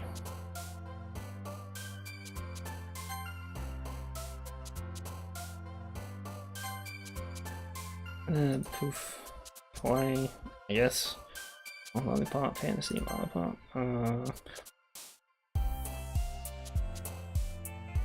Judgment, stable flower.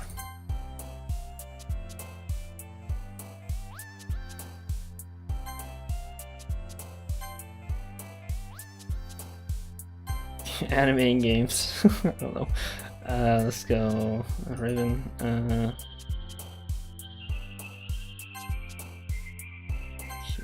Alright. Hope we did it right. Another day passes. It's time for the club meeting already. Gotten a little more comfortable here over the past couple days. Entering the club room, the usual scene greets me. Hi, Robert. Yo, Sayori. Looks like you're in a good mood today. I'm just still not used to being in a club, that's all. I see. That's a pretty simple thing to get you in a good mood. But I guess it's always the simple things with you anyway. Speaking of which, I'm kinda hungry. Will you come with me to buy a snack? No thanks. That's not like you at all. I have my reasons. Why don't we take a look at your purse, Sayori? Eh? Why that all of a sudden? No reason, really. I just wanted to look at it. Sayori nervously retrieves her coin purse. She fumbles with the latch and gets it open. Oh, she's going to ask me for money, that's why. Then she turns it upside down and lets the contents spill into guest. Only 2 small coins file out. I knew it. I can see right through you, Sayori. That's not fair. How do you even know? It's simple. If you had enough money in the first place, you would have bought a snack before coming into the club room. So either you're not hungry and want an excuse to take a walk, or you plan to conveniently forget that you spent all your money so that I would lend you some. But there's one more thing. You're always hungry. And so, that only leaves the one option. I give up. Brilliant deductive skills. Oh god, what's the name of that one? From Sherlock, that one woman. I don't know. Anyway, this is like a colorized photo of being caught by Sherlock. Anyway, don't make me feel guilty. If you feel guilty, that means you deserve to feel guilty. QED, motherfucker. Haha, Yuri suddenly giggles. Hey, I didn't notice that she was listening in. Her face is in her book as always. I wasn't listening or anything. It was just something in my book. Yuri, tell Robert to let me borrow some money. Don't get me involved like that, Sayori. Besides, you should only buy what you can responsibly afford. And frankly, after pulling a mischievous little stunt like that, your suffering is fair enough for retribution. I didn't mean that. I got too absorbed into my book. I really like it when you speak your mind, Yuri. It doesn't happen much, but that's a fun side of you. There's no way you could think that. You were right, though. I did something bad and now I have to accept the revolution. Johnny, please insert in the Soviet anthem here. Thanks. Retribution. That! Still coming from you, Sayori. I guess there's a little devil inside all of us, isn't there? Don't let her fool you. Sayori knows exactly what she's doing. After all, she told you guys she was bringing me to club before she even told me. But you wouldn't have come if it weren't for the cupcakes, so I had to trick Natsuki into making them. Come on, give me more credit than that, Sayori. Oh, damn. Out of nowhere, something smacks Sayori in the face and tumbles onto the desk. Ow, what was... Hey? A cookie. Sure enough, it's a giant cookie wrapped in plastic. Sayori glances around. Is this a miracle? It's because I played my restitution. Retribution. Actually, that one almost worked. I was just gonna give it to you, but then I heard you blab about the cupcakes. It was totally worth seeing your reaction, though. That's okay. That's so nice of you. I'm so happy. Sayori hugs the cookie. Jeez, just eat it. Sayori rapidly tears open the wrapper and takes a big bite. Good. Sayori suddenly claps her hands over her mouth. I bit my tongue. You're going through a lot over just one cookie. Natsuki takes a bite of her own cookie. Ah, yours looks really good too, Natsuki. Can I try it? Me IRL. Beggars can't be choosers, but yours is chocolate. Yeah, what do you think I gave you that one? Fine. Still, I'm really happy that you shared this one with me. Sayori gets out of her seat and goes behind Natsuki and then wraps her arms around her. Oh, gee, I get it. Cookie, she's not wrapping her arms. Cookie still in hand, Natsuki reaches up to nudge Sayori out of her. You're suddenly leans down to take a bite out of Natsuki's cookie. Did you seriously just do that? Oh my god. Mouthful, Sayori trots away to safety. Yuri and I laugh as well. Jeez, you're such a kid sometimes. This is coming from our first year, too. Monica, can you tell Sayori, eh? Natsuki glances around. Monica isn't in the club room. Ugh, where's Monica anyway? Good question. Have any of you heard anything about her being late today? Not me. Yeah, I haven't either. That's a bit unusual. I hope she's okay. Of course she's okay. She probably just had something to do today. She's pretty popular after all. Eh? You don't think she has a... I wouldn't be surprised. She's probably more desirable than all of us combined. That's true. Excuse me? Suddenly the door swings open. Sorry, I'm super sorry. Ah, there you are. I didn't mean to be late. I hope you guys weren't worried or anything. Yay? Monica chose the club over her boyfriend after all. You're so strong-willed. Boyfriend? What on earth are you talking about? Monica quizzically glances at me. Never mind that. What held you up anyway? Well, my last period today was study hall. To be honest, I just kind of lost track of time. That makes no sense, though. You would have heard the bell ring, at least. I must have not heard it since I was practicing piano. Piano? I wasn't aware you played music as well, Monica. I don't really. I just kind of started recently. I always wanted to learn piano. That's so cool. You should play something for us, Monica. Monica looks at me. Maybe once I get a little better, I will. Yay, that sounds cool. I'll also look forward to it. Is that so? In that case, I won't let you down, Robert. Monica smiles sweetly and also does the same fucking pose. Again. I didn't mean any pressure or anything like that. Don't worry. I've been practicing a whole lot recently. Oh my god, where's the spooky bits? Come on. And I'd really love the chance to share once I'm ready. I see. In that case, best of luck. Thanks. So, I didn't miss anything, did I? No, not really. Not really. I choose to leave out Sayori's mischievous escapade. Mischievous? I'm sure Natsuki will end up complaining to her anyway. Looks like everyone has already settled down. Sayori somehow already finished her entire cookie. Or somehow? Really? Yuri's back to her book and Natsuki disappeared into the closet. Think about that one. Oopsies. It's not long before Natsuki comes up to me expectantly. Yeah, don't worry, I kept my promise. I pull the first volume of Parfait Girls out from my bag. Natsuki takes it from my hands and quickly turns it over, presumably to check for wrinkles. Hey, I'm not that careless. I handle manga all the time, you know. I just wanted to make sure. Can you blame me for being paranoid? I don't give people my manga every day, you know. That's true. I don't blame you. Well, anyway, let me put this one back. I'm gonna get the next one, okay? Natsuki makes her way to the closet. I follow. So you couldn't tell me everything you thought, right? Where does volume leave off again? I forgot. The chapter ended when Minoru and Alice found Monica. Natsuki's voice resonates from inside the closet. Huh? Peer inside. All of Natsuki's books are lined up on his top shelf. Did you move my manga again? Sorry. The teacher got mad at me for taking up so much space in her closet, so I had to move some stuff around and clean up a little bit. It's all still there, I just had to organize it a bit. Ugh. Top shelf is far above Natsuki's head. Oh, that's mean. She makes a futile hop trying to figure out how to reach her manga. Mango. Jeez, this is so inconvenient. I'm moving these all back down. There's plenty of room on these shelves. And besides, they're all really pretty to look at when they're lined up. Why would you waste that on the top shelf? Natsuki, there's a stool on the wall here. In the closet, there's a collapsible stool that's hanging on the wall. If you want, I can reach up and hand them to you. I can get them myself. Natsuki grabs the stool from the wall and folds it. You think I'm too short or something? I mean, I knew it. Well, you know what? Just watch me. Natsuki hops on the stool, which ends up being a little wobbly because of its collapsible design. Careful. I know what I'm doing. Standing on the stool, Natsuki's fingertips reach the top shelf. The stool would be enough for me to easily grab the books, but Natsuki is being stubborn, as usual. Natsuki uses her fingers to scoot one of the smaller boxes to the edge of the shelf. See? Yeah, the box suddenly tips. Natsuki barely catches it before it falls to the floor. The stool wobbles.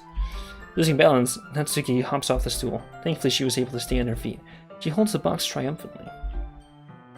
There! Having almost fell, Natsuki is a bit shaken up. Of course she's afraid of dying. She's lived for 300 years and she's gonna let a little fall break her neck? Hell no. No vampire's gonna die in such a freaking embarrassing manner. Jeez, no need to prove yourself to me. There's no way you'll be able to get to bigger boxes like that. I can reach them, so I said I can do it. I don't want your help, okay? I'm gonna get a chair, so just hang on. Natsuki forces her way past me out of the closet. Let's see. Classroom chairs have the desk chance, so they're way too inconvenient to fit into the closet. Aha! Natsuki trots over to the teacher's desk, which has a computer chair behind it. She rolls it on its wheels back over the closet. It's a little dangerous since the chair swivels and rolls, but I already learned my lesson, so keep my mouth shut. Natsuki climbs. Okay. Natsuki climbs onto the chair, then slowly balances onto her feet. Since she refuses my help, I take a seat with my back against the side of the doorway and simply watch. Oh.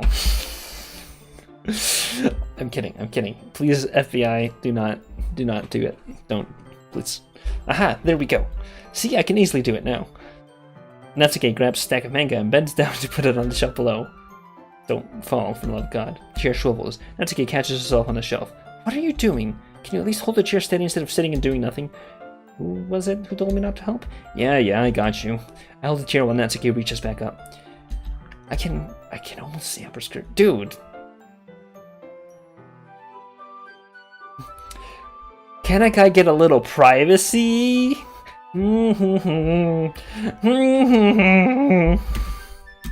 I force myself to turn away. Natsuki seriously didn't think this through. Once she realizes I'll be dead.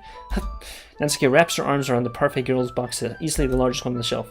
Heavy. Hey, Robert, I don't think I could bend down without falling. Hurry and take this one. But then I have to let go of the chair. That's fine, just for a second. Hurry up. Alright. Let me just stand up. I slowly release my grip from the chair. What do you mean, stand up? Natsuki, look. Why are you all the way back down? Natsuki looks like she just realized something, but she'll lose her balance if she moves. Natsuki, the box. What are you looking at? You're trying to look at my... Natsuki's like, shake. I'm not, I was just... Natsuki, don't try to move. Just give me the box. You perv! You set me up! Go away, get out! But I'll do it myself. The chair suddenly swells beneath Natsuki's feet. Natsuki? Yeah. The scene turns to chaos in a split second. The chair flies from under Natsuki's feet. Frantically, I try and catch her. The box topples out of her hands, and the books go flying. I got you. Crash.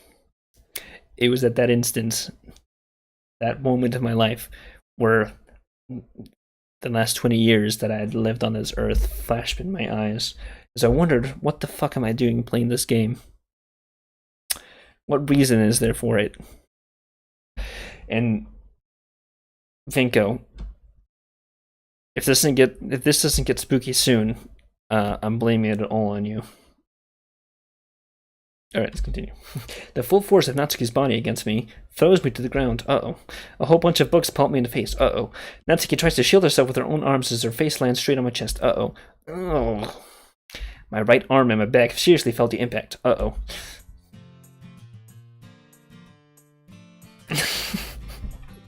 Natsuki. Natsuki. I called you Natsuki, Venko. How's that? Venko, I'm just kidding, man. I'll play this game over multiple days if I need to, for the spooky bits.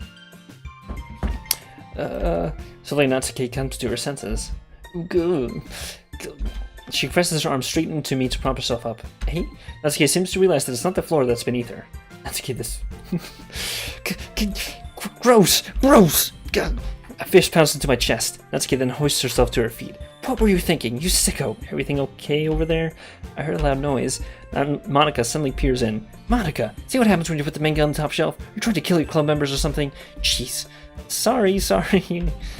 Oh, and one more thing. It seems like your most recent club member is a total pervert, so I hope you're happy. I didn't. Somehow it's impossible to explain this whole bizarre situation to Monica. I didn't do anything, I swear. I know, don't worry.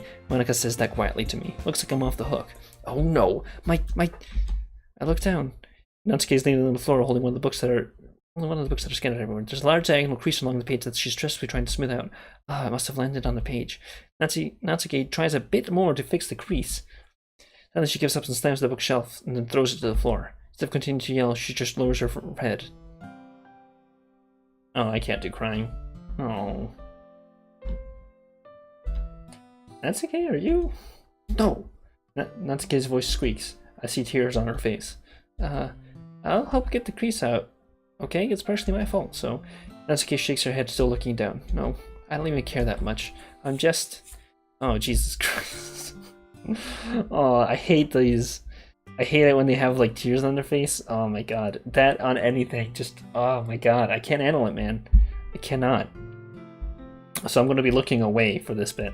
I'm just looking at the text box.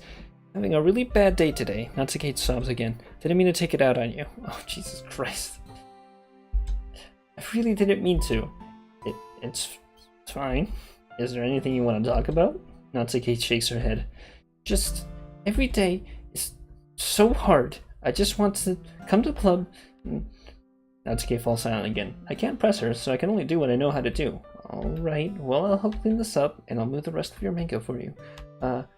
Pick up volume 2 of Parfait Girls. We'll set this one aside. This will help you cheer up a bit, okay? Alright, we can get started on it once I'm done here. Natsuki looks up at me with her glossy eyes. Her lip quivers. You're really nice to me, eh? Hey? Wait. That sounds really strange coming from Natsuki. I didn't expect it at all. Well, I'm just treating you like a friend, you know? Natsuki lowers her head and stifles another sob. I'm not sure what happened to her today, but being nice is the least I could do. The next couple minutes are silent between us as I begin gathering scattered books. I make sure to slip into the box into the correct order. After a little bit, Natsuki starts helping. It isn't long before we're done, and I hoist the box onto the shelf where Natsuki wanted to put it. Then I get into the skill and quickly finish moving the rest of her books from the top shelf. Alright, that should do it. I hop off the stool. Natsuki averts her gaze. Thanks. It's nothing. Why does everyone laugh so much at these enemies? Natsuki is holding the volume I set aside in her hands. Alright, I'm ready. Good. Even if you weren't, I'd make you anyway. You're taking responsibility for what you said. The thing about cheering me up. If you insist. We sit in the same spot as last time and I open the second volume. Natsuki's mood quickly improves, laughing and pointing things out to me. She's surprisingly sharp, making note of a lot of subtle, repeated jokes and background elements. And I'm pretty impressed how everything ties together in this manga. I guess Natsuki has good taste after all. Wow. She's got good taste in anime. Wow. Guess I'll be holding on to this for now. Yep. Even you sound more enthusiastic this time. Well, I'm starting to get into it, you know? Told you. Yeah. I returned to my seat and slipped the book into my bag. Who should I show my poem to first? Gee, I freaking wonder. Anyway. It's just good manners to save. Natsuki reads my poem. She keeps glancing at me, then back at the poem. By now, she must have read it more than once. Is it that bad? No, it's not. It's good. It's really good, okay? There, I said it. Ugh, this wasn't supposed to happen at all. Why can't you just be bad at this? My poems are supposed to impress you, not the other way around. You're trying to impress me? Obviously, you think I'd let you enjoy Ryori's writing more than mine? Give me a break. Well, in that case, what's the problem with me trying to impress you? I'll tell you, Hyphen. Natsuki's face freezes like she just realized something. You're trying to impress me? Natsuki vigorously scans her eyes over my poem one more time. Then the poem slips out of her hands and flutters to the floor.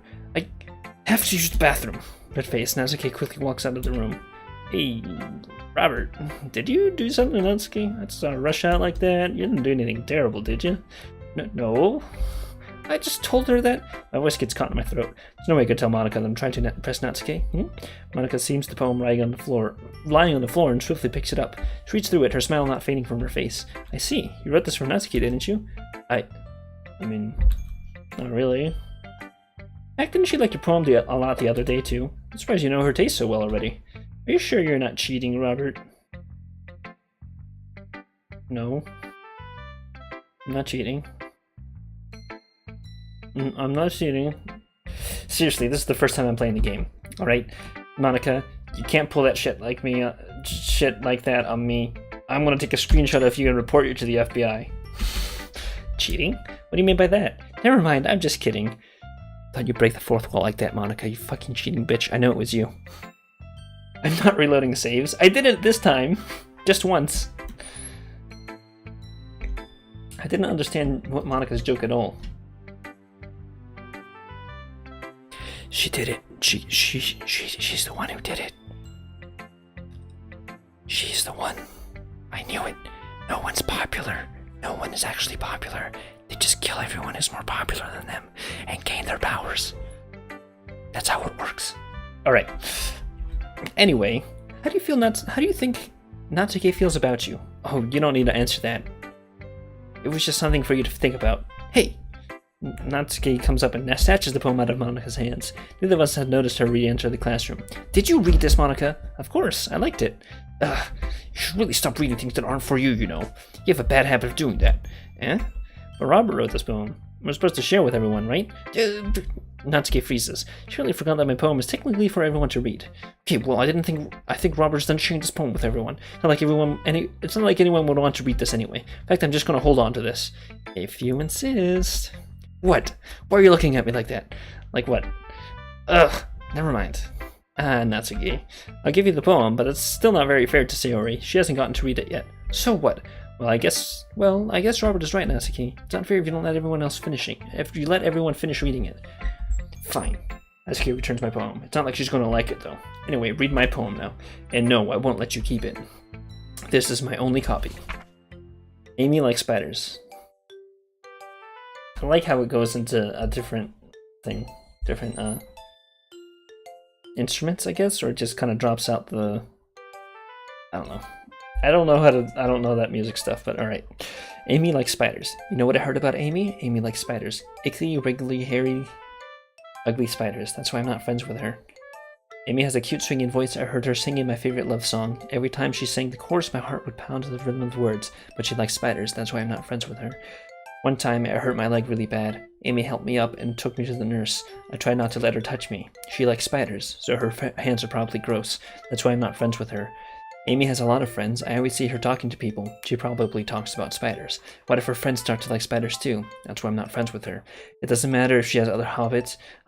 It doesn't matter if she keeps it private. It doesn't matter if it doesn't hurt anyone. It's gross. She's gross. The world is better off without spider lovers. And I'm going to tell everyone. Holy shit. Everyone on the internet should read that poem. Seriously. That resonates so deeply with almost, I think it would be with everyone in the Undertale fan base, in the Brony fan base, and most fan bases, honestly. Like, in the anime fan base, like, and the Western one, I guess, more. Seriously. Holy shit, that is actually really good. Like, damn, that is some meta commentary right there. Anyway, Hobbits, oh my god. Not bad, right?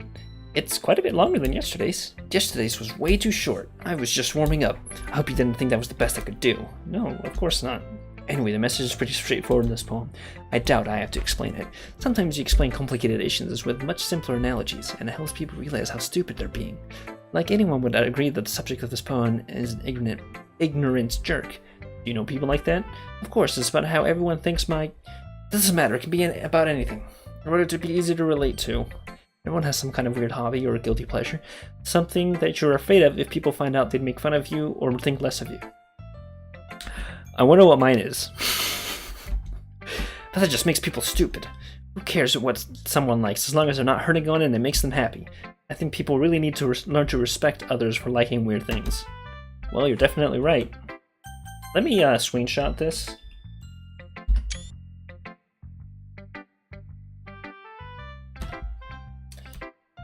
Yeah, that's gonna there's gonna be like a Reddit thing about that.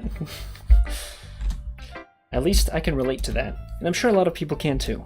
You know, I'm glad you can appreciate this kind of writing. I mean, I know I was talking about that yesterday, but I've been enjoying sharing my writing with you, so consider yourself lucky, okay? Well, thanks for being honest. What's that supposed to mean? I'm always honest. Jeez, just look forward to tomorrow too, okay? All right, I will. Oh, I guess. Alright, well, I already saw it. Theory. Oopsies. Oh my goodness, this is so good, Robert. I love it, especially after yesterday's poem. Ugh, too honest sometimes, Sayori. No, but really, I want to put this on my wall. Can I? Sayori, you must be seriously overreacting. I'm not a good writer at all. I honestly have no idea what I'm doing. Well, maybe that's why, because I have no idea what I like either. Jeez. Sure, Yuri's opinion has to be a little more constructive than this. Maybe Natsuki's. Or sure you don't like it just because I wrote it, eh? Well, I'm sure that's part of it. I think I understand you better than a lot of people, you know. So when I read your poem, it's not just a poem, it's a Robert poem. And that makes it feel extra special, like I can feel your feelings in it. Sayori hugs the sheet against her chest. You're so weird, Sayori. Well, I'm not very good at figuring out if poems are good or bad, but that's why I just go by my heart. If it makes me feel things, then it must be a good poem. I'm not exactly sure. I'm not sure that's exactly how it works. Then again, I guess conveying feelings is a pretty important part of the whole thing. Yeah, maybe. Honestly, I don't even know what kind of writing you like in the first place. Yeah, me neither. Ugh, why don't you at least give it some thought? Aw, you want to write something for me? That's so sweet. Yeah, right. But you're always thinking about other people. You need to think about yourself once in a while. If you don't, you might end up getting hurt at some point. Eh? Well, I don't really know what you mean, but I'll try to keep it in mind. Well, whatever. Anyway, let's see. I guess I like happy poems. Wait, sometimes I like sad poems too. Sometimes a little bit of both. There's a word for that, right? What's the word I'm looking for? Bittersweet. Yeah. I like things that are happy and things that are sad. Happy and sad? I can't see you liking something sad, Sayori. Well, I like happy the most, but sometimes when you have a little rain cloud in your head, a sad poem can help give the rain cloud a little hug and make a nice happy rainbow. Sayori, that's unexpectedly poetic. Eh, it is? Well, maybe I'm just getting better at expressing my feelings after all. Thanks, Robert. I should go write that down then. You can read my poem now, okay? Bottles. I pop off my scalp like the lid of a cookie jar. It's a secret place where I keep all my dreams. Little balls of sunshine are rubbing together like a bundle of kittens. I reach inside it with my thumb and forefinger and pluck one out. It's warm and tingly. But there's no time to waste. I put it in a bottle to keep it safe. And I put the bottle on the shelf with all of the other bottles. Happy thoughts, happy thoughts, happy thoughts and bottles, all in a row. My collection makes me lots of friends, each bottle a starlight to make amends. Sometimes my friend feels a certain way, down comes a bottle to save the day. Night after night, more dreams. Friend after friend, more bottles. Deeper and deeper my fingers go, like exploring a dark cave, discovering the secrets hiding in the nooks and crannies. Digging and digging, scraping and scraping. I blow dust off. This is more like a story than a poem, but I guess it could be more, I don't know. I guess it's a poem. I shouldn't judge. I don't know. I blow dust off my bottle caps. It doesn't feel like time elapsed. I like that. That's a close rhyme. That's a cool rhyme. My empty shelf could use some more. My friends look through my locked front door. Finally all done, I open up, and in come my friends. In they come in such a hurry. Do they want my bottles that much? I frantically pull them from the shelf one after the other, holding them out to each and every friend, each and every bottle. But every time I let one go, it shatters against the tile between my feet. Happy thoughts, happy thoughts, happy thoughts, in shards all over the floor. They were supposed to be my friends who aren't smiling. They're shouting and pleading something. All I hear is echo, echo, echo, echo, echo, inside my head. Oh.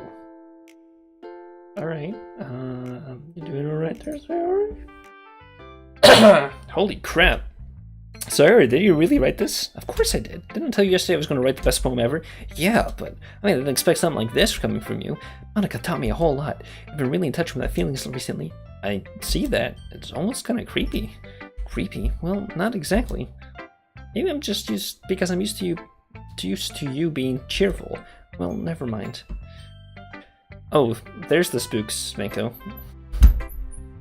I'm thinking too hard about it. The point is, it came out good, so you should be proud of it. Oh, thanks. I feel like I was meant to express myself this way. It even helps me understand my own feelings a little better. Writing is like magic. You've gotten pretty passionate about this, huh? I hope you keep it up. Yeah, writing's the best. I'm gonna keep writing until I die. Don't get too ahead of yourself. You always had a habit of getting obsessed with something before dropping it no more than a week later. I wonder if this is one of those times. But seeing the passion in her eyes makes it hard for me to be pessimistic. And then, of course, Yuri. Are you still mad at me? Hey? For disrespecting Natsuke yesterday? Because reading this poem, now I know why you got mad at me. Because you prefer her writing over mine. That's not really true. Meaning, when I disrespected her, I disrespected you too, didn't I? Oh no. Yuri, you might be reading into this a little too much. Would I be so stupid? I always let these things happen. Whenever I think before I speak, I just come off as awkward and unlikable. But if I speak without thinking, the things I want to keep inside come out and make people hate me. So please don't force yourself to be around me. I know this is what Monica wants, but it's not fair to you when you could be enjoying your time with Natsuki and Sayori. Yuri, please, it makes it easier if you don't express any concern. Besides, I have my books with me. That's all I need.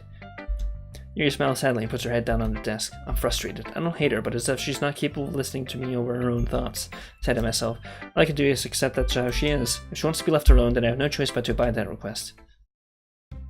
Kind of interesting. So you can say different things depending on the poems you write. So there's a lot of different ways you can do it, actually. Interesting. Okay, everyone. We're all done reading each other's poems, right? I have something extra planned today, so if everyone could come sit at the front of the room. Is this about the festival? Well, sort of, Tildy. Ugh, do we really have to do something for the festival? Oh, it's late. It's not like we can just put together anything good in just a few days. We'll just end up embarrassing ourselves instead of getting any new members. That's a concern of mine as well. I don't really do well with last-minute preparations. Don't worry so much. We're gonna keep it simple, okay? We won't need much more than a few decorations. Oh, excuse me. Alright, so Sayori has been working on posters and have designed some pamphlets we can give out during the event. Okay, that's great and all, but that doesn't mean that we're actually going to be doing for the event. Ah, sorry, I thought you heard about it already. We're going to be performing. Performing? Monica? Yeah, we're going to have a poetry performance. Uh-oh. Each of us is going to choose a poem to recite during the event. But the cool part is, we're going to let anyone else come up with and recite poems too. Sayori's putting it all on the posters in case anyone wants to prepare ahead of time. Sayori, who's been coloring a poster, holds it up for us to see. Are you kidding me, Monica? You didn't already start putting these posters up, did you? Well, I did. Do you really think it's that bad of an idea? Well, no. It's not a bad idea. I just didn't sign up for this, you know? There's no way I'm going to be performing in front of a group of people like that. I agree with Natsuki. I could never, in my life, do something like that. Imagining it, Yuri shakes her head in fear. Guys. No, Sayori, I understand where they're coming from. Remember that Natsuki and Yuri have never shared their poems with anyone until just a couple days ago. It's a lot to ask for them to recite their poems out loud to a whole room full of people. I guess I kind of overlooked it, so I'm sorry. But I still think we should give it our best. We're the only ones responsible for the fate of this club. We start the event and each put on a good performance, then we'll inspire others to do the same. The more people who perform, the better we'll be able to show everyone what literature is all about. Yeah, it's about expressing your feelings, being intimate with yourself, and finding new horizons, and having fun. That's right. And it's those reasons that we're all in this club today. Don't you want to share that with others, to inspire them to find the same feelings that brought you here in the first place? I know you do. I know we all do. If it only takes standing in front of the room for 2 minutes and reciting a poem, then I know you can do it. Damn, that is quite the inspirational speech for a high school student. Sayori looks worried. I guess that leaves me no choice. I agree. I don't think it's too much to ask. I think that Sayori and Monica have been trying really hard to get new members. The least we can do is help them out a little bit. Well, maybe, but it looks like Natsuki doesn't have any arguments left. Okay, fine. I guess I'll just have to get it over with. Alright. Thanks, Natsuki. What about you, Yuri? Yuri dejectedly glances around at everyone else's expectant faces. I guess I don't really have much of a choice. Ha, that's everyone. You're the best, Yuri. This club is seriously going to be the death of me. Oh gosh, you'll be fine, Yuri. But anyway, let's move on to the main event. I want each of you to choose a poem of yours. We're going to practice reciting them in front of each other. No way! Monica, this is too sudden. Well, if you can't recite your poem in front of the club, how do you expect to do it in front of strangers? Oh no. Don't worry. I'll start off to help everyone else feel a little more comfortable. Can I go next? Aha, of course. Now let's see. Monica flips through a notebook to the specific poem she has in mind for herself. She then stands behind the podium. The title of this poem is The Way They Fly. Ah, crap. Okay. Monica begins reciting her poem. A clear, confident voice fills the room. More than that, her inflection is pristine. She knows exactly how to apply emotion between each line she recites, bringing the words to life. Is this something she's done before, or is she simply a natural, like everything she does in life? God damn it, Monica. I glance around me. Everyone has their eyes on Monica. Sayori looks amazed. Yuri has an intense expression on her face that I don't understand. Finally, Monica finishes the recitation. Oh, okay, I don't have to. Alright. Monica takes a breath and smiles. That was so good, Monica. Thank you very much. I was just hoping to set a good example. Are you ready to go next, Sayori? I'll go next. Yuri's fired up all of a sudden. Yuri clutches a sheet of paper between her hands and stands up. Keeping her head down, she walks quickly over to the podium. This poem is called... Yuri anxiously glances at each of us. Yuri, it's called After Image of a Crimson Eye. Yuri's voice shakes as she starts reading the poem. Just a moment ago, she practically refused to do this. Why is she suddenly putting in so much effort? As Yuri gets past the first couple of lines, her voice changes. It's almost like what happens when Yuri gets absorbed into her books. Yuri just gets absorbed into all those books, you know? Romeo and Juliet is just Juliet and Juliet now. Her quivering words transform into the sharp syllables of a fierce and confident woman. The poem is full of twists and turns in the structure that she enunciates with perfect timing. I'm sorry. This must be a rare glimpse into the whirling fire Yuri keeps concealed inside her head. Suddenly, she's finished. Everyone is stunned. Yuri snaps back into reality and glances around her as if she bewildered even herself. It's up to me to save the situation. I'm the first to start applauding. Everyone joins me afterward and gives Yuri the recognition she deserves. Not that we didn't want to applaud for her, but we were caught so off guard that we must have forgotten. As we applaud, Yuri holds the poem to her chest and rushes back into her seat. Yuri, that was really good. Thank you for sharing. Looks like Yuri is down for the count. Okay, I guess I'm next then. Sayori hops out of the chair and cheerfully walks to the podium. This one's called My Meadow. Sorry, I giggled. Sayori, it's a lot harder than I thought. How do you guys do it so easily? Try not to think of it like you're reciting to other people. Imagine you're reciting it to yourself, like in front of a mirror or in your own head. It's your poem, so it'll come out the best that way. I see. Okay then. Sayori begins her poem. Somehow it feels like her soft voice was made as a perfect match. The poem isn't aimlessly cheery like Sayori is. It's serene and bittersweet. If I were to read this on paper, I probably wouldn't think much of it, but hearing it come from Sayori's voice gives it almost a whole new meaning. Maybe this is what Sayori meant when she said she likes my poems. It's like I get to reach more deeply into someone I thought I knew through and through. Sayori finishes and we applaud. I did it! Good job, Sayori. Even Robert liked it. I guess that's a good sign, Tildy. What does that even mean? It came out nicely, Sayori. The atmosphere of the poem fits you really nicely. But it might be that the other poems wouldn't work quite as well with that kind of delivery. Yeah, I don't really understand. In other words, I've seen poems of yours where that sort of gentle delivery wouldn't work as well. They might need a little more force behind them depending on what you're reading. Oh, I know what you mean. That's well, I've been practicing that kind of thing. It's just embarrassing to do in front of everyone. The next time I'm going to make you pick a poem that challenges you a little more. We don't have much time before the festival, you know. Okay, now who's next? Natsuki? Don't make me go before Robert. It's not like I can compare to you guys anyway. Might as well let Robert lower everyone's standards a little before I have to do it. Wow. Damn. Natsuki. It's fine, it's fine. I might as well get it over with. It's not like I have much of a selection of what to read. I'll just have to go with what I wrote for today. Stand up and step in front of the podium. Everyone has their eyes on me and make me feel terribly awkward. I recite my poem, since I'm not exactly confident in my own writing and it's hard to put energy into it. Despite that, once I finish, I receive applause anyway. Sorry, I'm not really as good as everyone else. Don't worry about it so much. I think it's less about your abilities and more about your lack of confidence in writing. It's something that'll improve over time, though.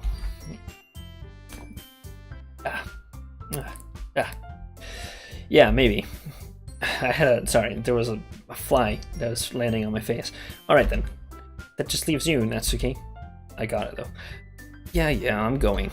Natsuki begrudgingly gets out of her seat and makes her way to the podium. The poem is called... Why are you all looking at me? Because you're presenting.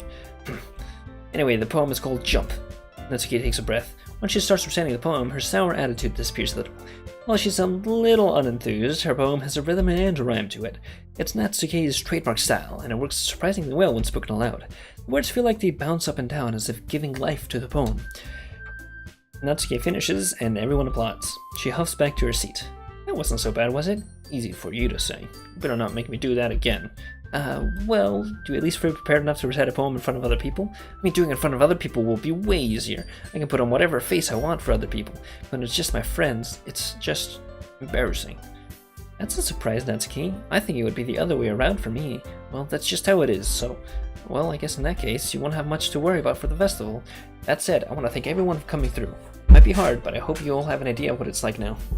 Make sure you pick a poem and get enough practice before the festival, okay? I'll be making pamphlets, so let me know ahead of time what you'll be reciting. Jeez, I should probably find some other poem to recite instead.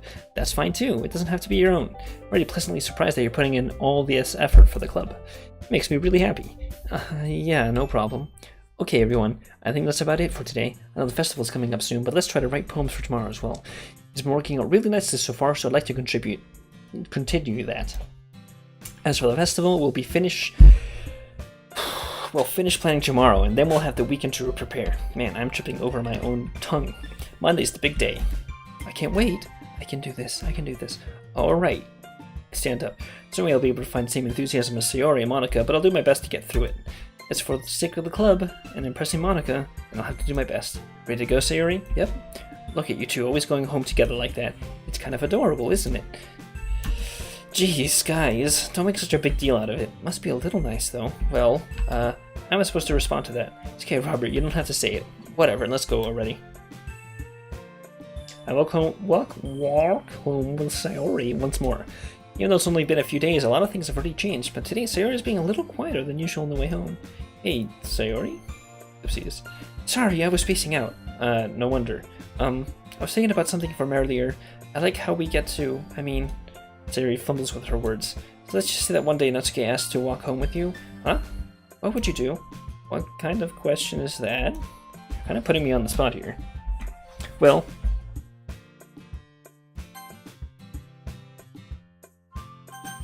I'm gonna get killed to death, huh? Walking home with Natsuki, huh? Why does the thought of that make my heart pound? I think I would be afraid of what she'd do if I turned her down. Isn't she so cute and fun to be around? That has nothing to do with what I just said.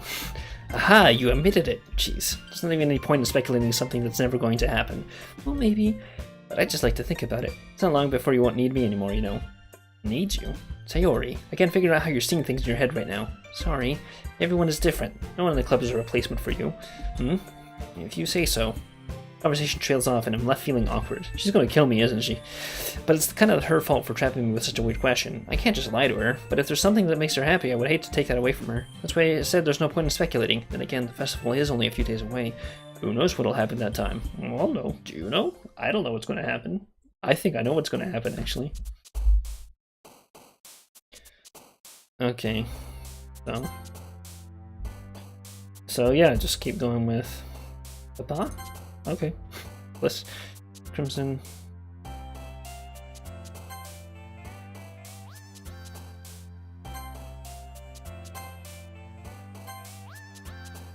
Oops.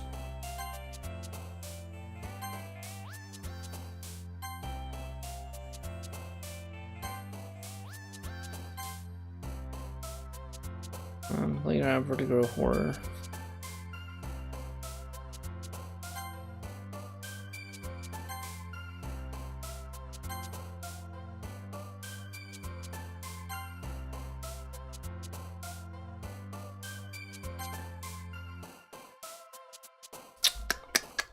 Clocks. Oh, laugh cute.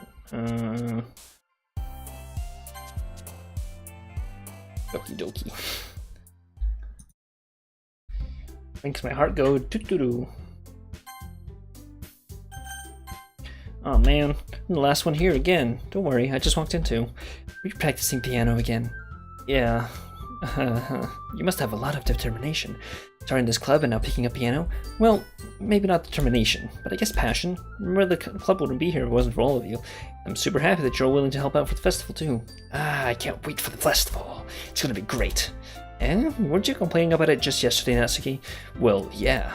I'm talking about our part of the festival, but it's a whole day of school where we get to play and eat all kinds of delicious food. You sound a bit like Sayori all of a sudden.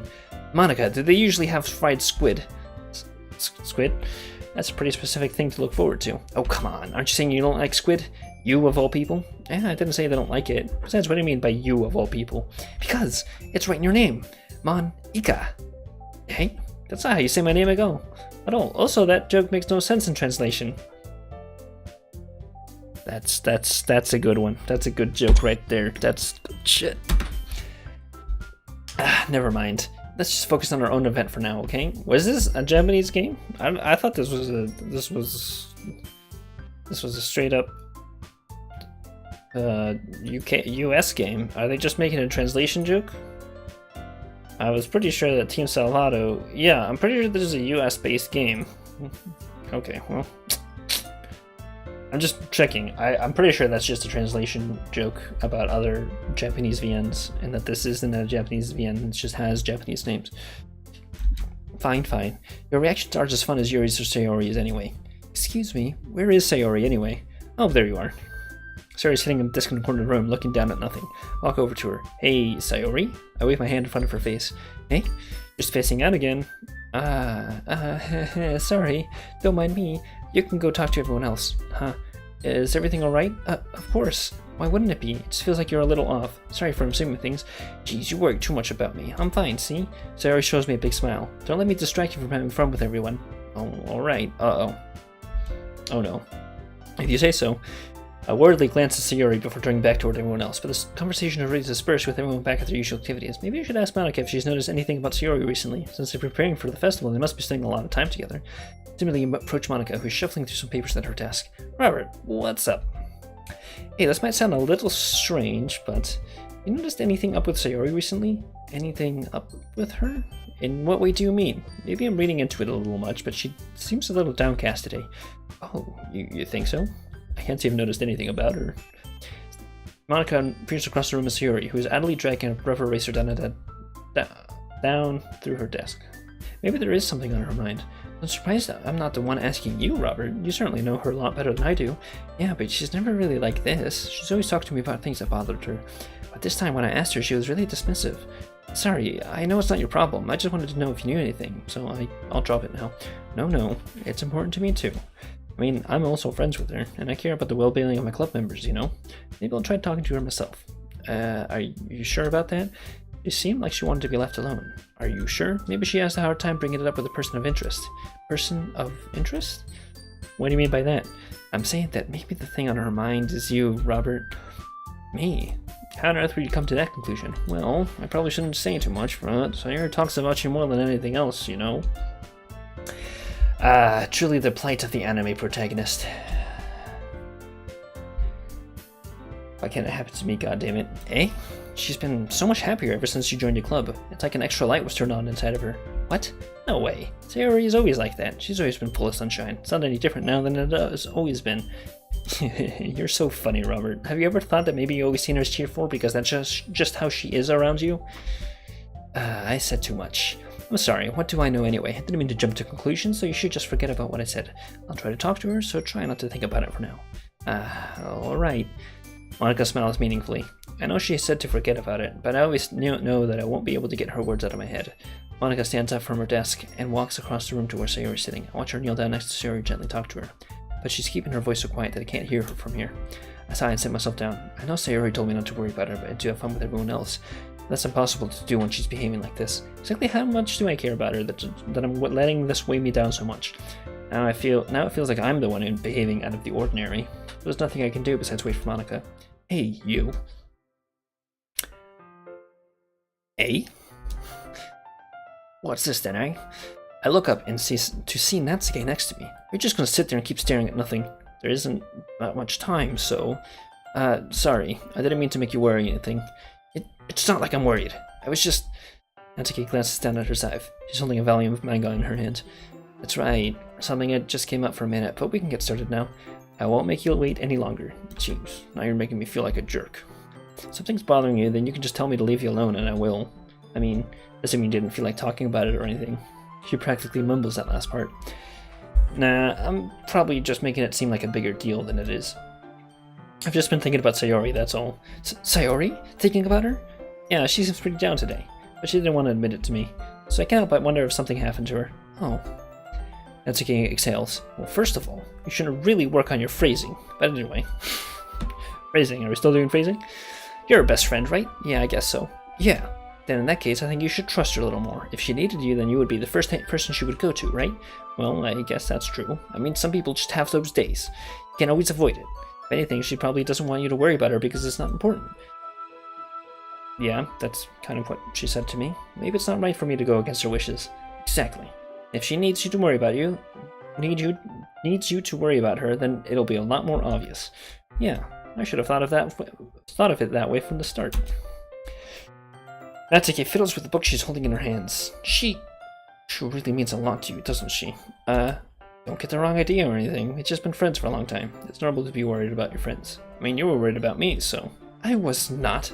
Jeez, if you're fine, then let's hurry and get started already. Ooh, feisty. Yeah. Okay, everyone. After some time passes, Monica calls out to the club room. Why don't we share our poems now? Before I know it, everything is back to normal. Everyone goes to retrieve their poems, and I do the same. I make eye contact with Monica, and she smiles at me. I wonder what she was talking about with Sayori. I think we know the routine by now. Let's see. You're certainly enthusiastic today. Of course, you know I like your writing. I'm just surprised. It seemed like you had a lot of trouble admitting that before. Well, of course. I just had to put you in your place a little bit. It's not like I was shy or anything stupid like that, or jealous. I really wasn't jealous. Just because you happen to be a good writer? That's such a dumb thing to get jealous about. Natsuki, what? Not very confident about your writing, are you? Eh? What are you talking about? My writing is obviously the best, right? It took me a while to figure it out, but I think I finally did. Maybe Natsuki acts so arrogant because she's trying to make up for her own insecurities. If she acts like she's the best, then other people might think that way too. Right? Robert, please just tell me you like my poems. I don't care if you hate them. Just please tell me I'm the best. I just really need to hear that from something. I know I sound stupid, but there's a reason I've never shared my poems before this. Natsuki, because nobody ever takes me seriously. What's the point in sharing my poems if people just laugh and say, that's so cute, just like you, Natsuki. Sometimes I don't want to be cute, but nobody understands that. I try really hard when I write. The style doesn't matter. The emotions are there. Why can't anyone see that? I just want... Natsuki trails off. Maybe it's because her lips started to quiver. I look down. Her fists are clenched really tightly. Hey, Natsuki, if you're not careful, you'll rip your own poem. I gently grab the poem by my own hand until she relaxes her grip on it. Place it flat on the desk and smooth out the wrinkles she put into it. Don't read it! Before he can pick it back up, Natsuki snatches the poem up from the desk. It's not any good, and I know you hate my poems, so you don't have to read this one, okay? But I want to read it. Why? Because I like your poems. I really do. Why would I judge you for your style? Not like my own style is anything crazy. I mean, it's true that it's the first time I read one of your poems. I didn't look much into it. But I know you better now. It's wrong for Yuri to think your style is more amateur than hers. And Yuri, she always means well. But sometimes she's just so focused on simple happiness she doesn't understand what people really want. Man, I'm getting a real Rin vibe from this right now. Although, more for the... I don't know. Not for the character, though.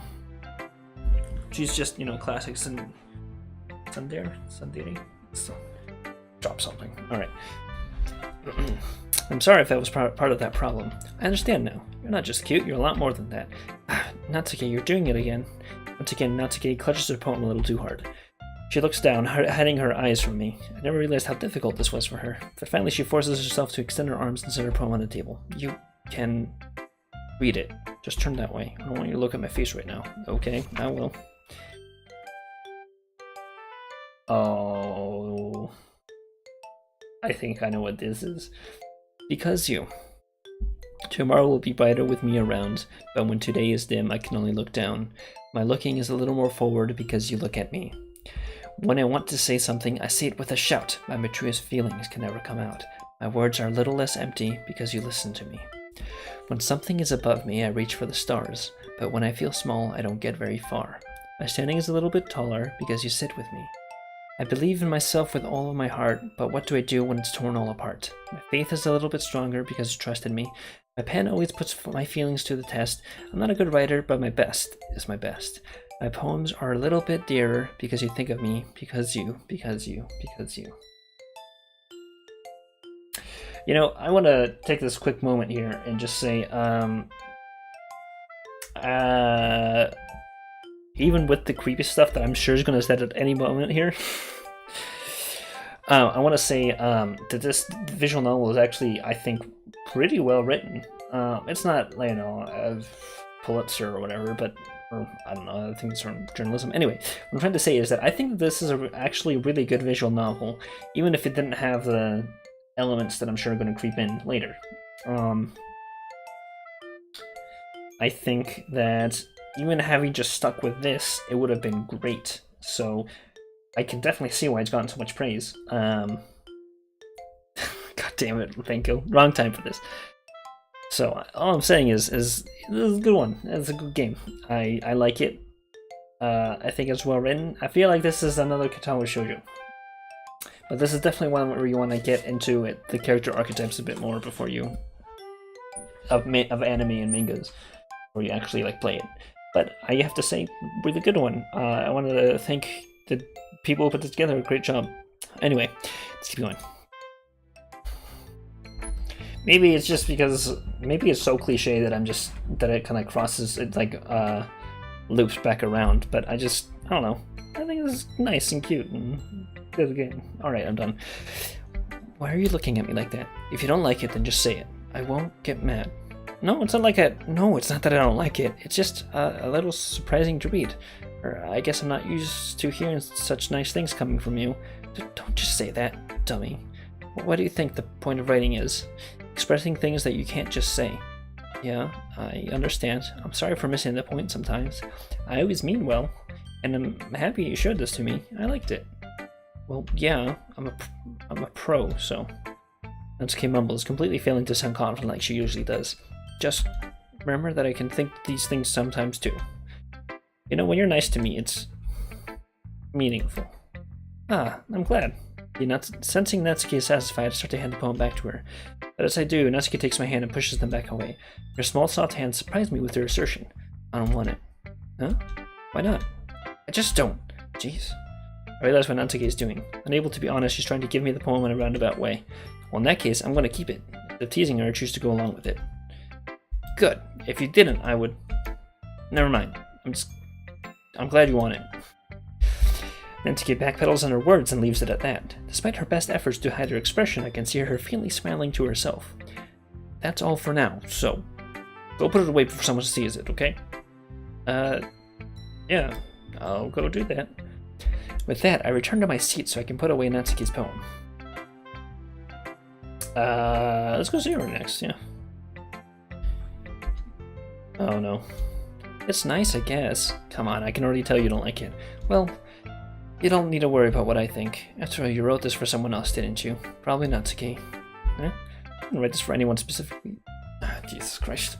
This is what I don't like, though, is that you have to, like, be a dick to your other people, to the girls to get the one. Maybe. That's not really what I meant, though. But it's okay. You're making new friends, just like how I was hoping. That makes me really happy. And you're happy too, right? In this club? Well, of course I am. Good. That's all that matters to me. Thank you, Robert. Sayori, is there something wrong? Huh? No, nothing. I'm just a little tired today. Alright, just tell me if you need anything. I will. Don't worry about me, okay? You can go play with everyone else now. You insist.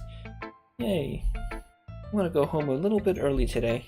Sayori, tell Monica I wasn't feeling well, okay? I'll see you tomorrow. Now I remember what I was trying to reference, or what I wanted to say. I don't know how many of you guys have played, well, a lot of you have probably played Fallout 3, and a lot of you know about Moira's Survival Guide. I was just thinking, telling Sayori that I would go home with Natsuki feels a bit like telling Monica to not write the Wasteland Survival Guide. I was just like, ooh, Dream Crusher perk right there. I feel awful for feeling that. Before I can say anything else, Sayori cheerfully walks out of the classroom humming to herself. Monica, I suppose. Hi, Robert. Have you thought about what you want to submit to perform at the festival? Well, being in this club is one thing, but performing in front of a bunch of people, I'll have to give it some more thought. Okay, no pressure, but whatever you do, I'm sure it'll turn out great. It would also make me happy to see. Anyway, let's take a look at today's poem. Sure, let poem take the whole... Like Monica, take the poem I'm holding in my hands. Taken with the Natsuki style once more, I see. You really like Natsuki, don't you? Eh, that's... Oh, come on, Robert. That's obviously suspicious, you know? Spending time with her in the club room every day, pretty like the manga she's into. You know how Natsuki is. If I don't indulge her, she ends up hating me. Eh? No, I think you're misunderstanding, Robert. It's not that Natsuki just hates everyone who doesn't give her what she wants. Yeah, she's assertive, but she's not that selfish. In fact, I think you're the only one who's indulged her as much as you have. That's so. I knew that, but I just didn't want to admit it. So I need to ask one thing of you. Careful, please. Natsuki's kind of unpredictable. A lot of times she doesn't even know what she wants. After all, she's the youngest one here. She might not know how to handle her own feelings properly. What I'm saying is, if something bad happens, that it could end up damaging the club too. You don't want to do that to me, right? I'm not sure how to respond to Monica. Well, I care about her in the club. It's also kind of unfair to bring that up. Well, you're smart. I'm sure you'll do the right thing. Monica smiles sweetly. Anyway, I'll share my phone with you now, alright? I think I already did it, Monica. I think I already fucked up real bad. Alright. Lady who knows everything. An old tale tells of a lady who wanders Earth. A lady who knows everything. A beautiful lady who has found every answer, all meaning, oh shit. You know, feels like learning and looking for answers to the sorts of things that give life meaning. Oops, I didn't get to read it. Not to get too philosophical or anything, but it's kind of on my mind, so that's what I wrote about. I see. I never really put much thought into it. In a way, it's almost paradoxical, because if we all had the answers, then wouldn't the world start to lose its meaning? You know, there's one thing I noticed. It seems like everyone in the club prefers writing about things that are more sad than happy.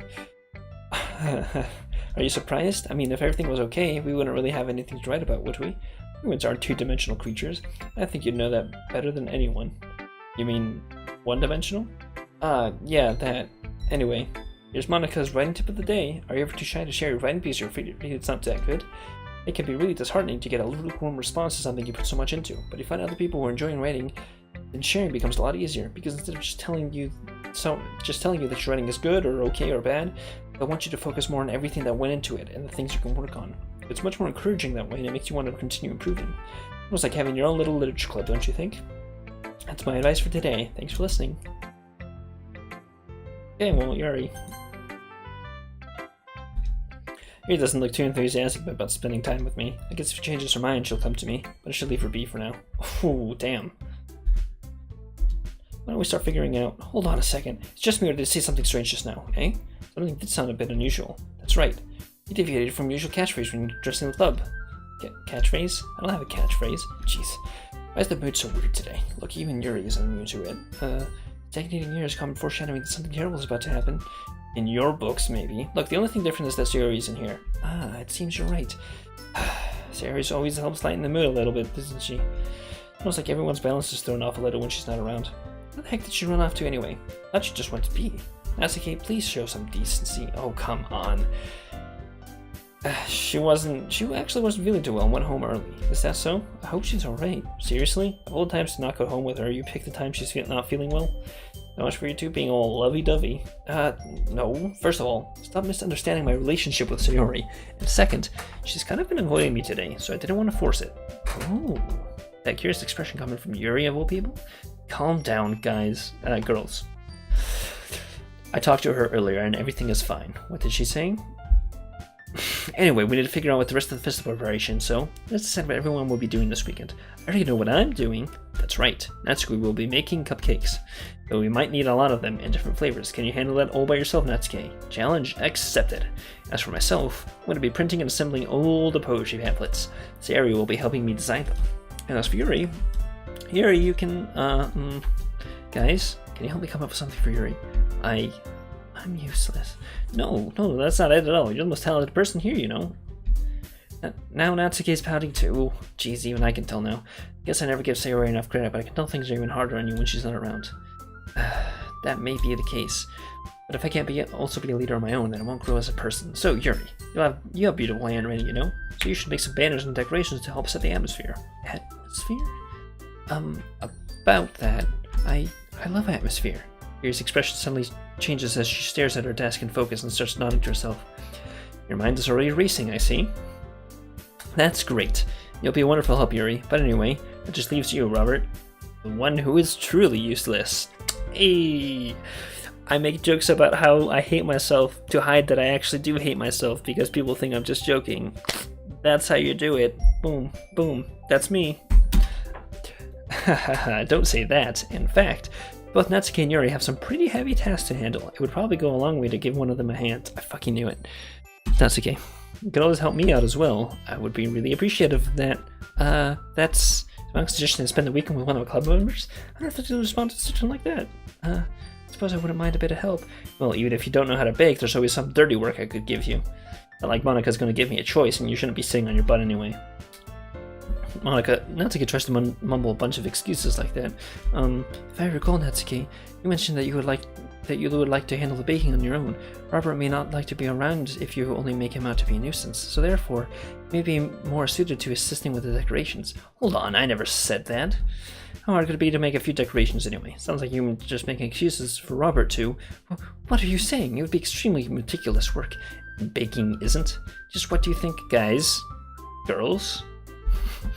Let's settle down for a moment. In the end, I think it's up to Robert to decide how he'd like to contribute. Besides, he hasn't really gotten the chance to spend any time with me yet, you know. I'm sure he's interested in... You literally just said... I'm surprised as well. Sorry, I was just saying. Can we settle this already? Yeah. Robert, you're okay with this, right? In the end, it's up to you. Of course. Yes, very well in that case. Of course I want to go.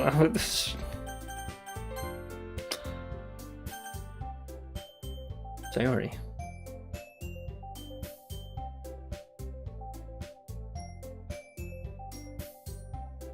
I really should choose Sayori.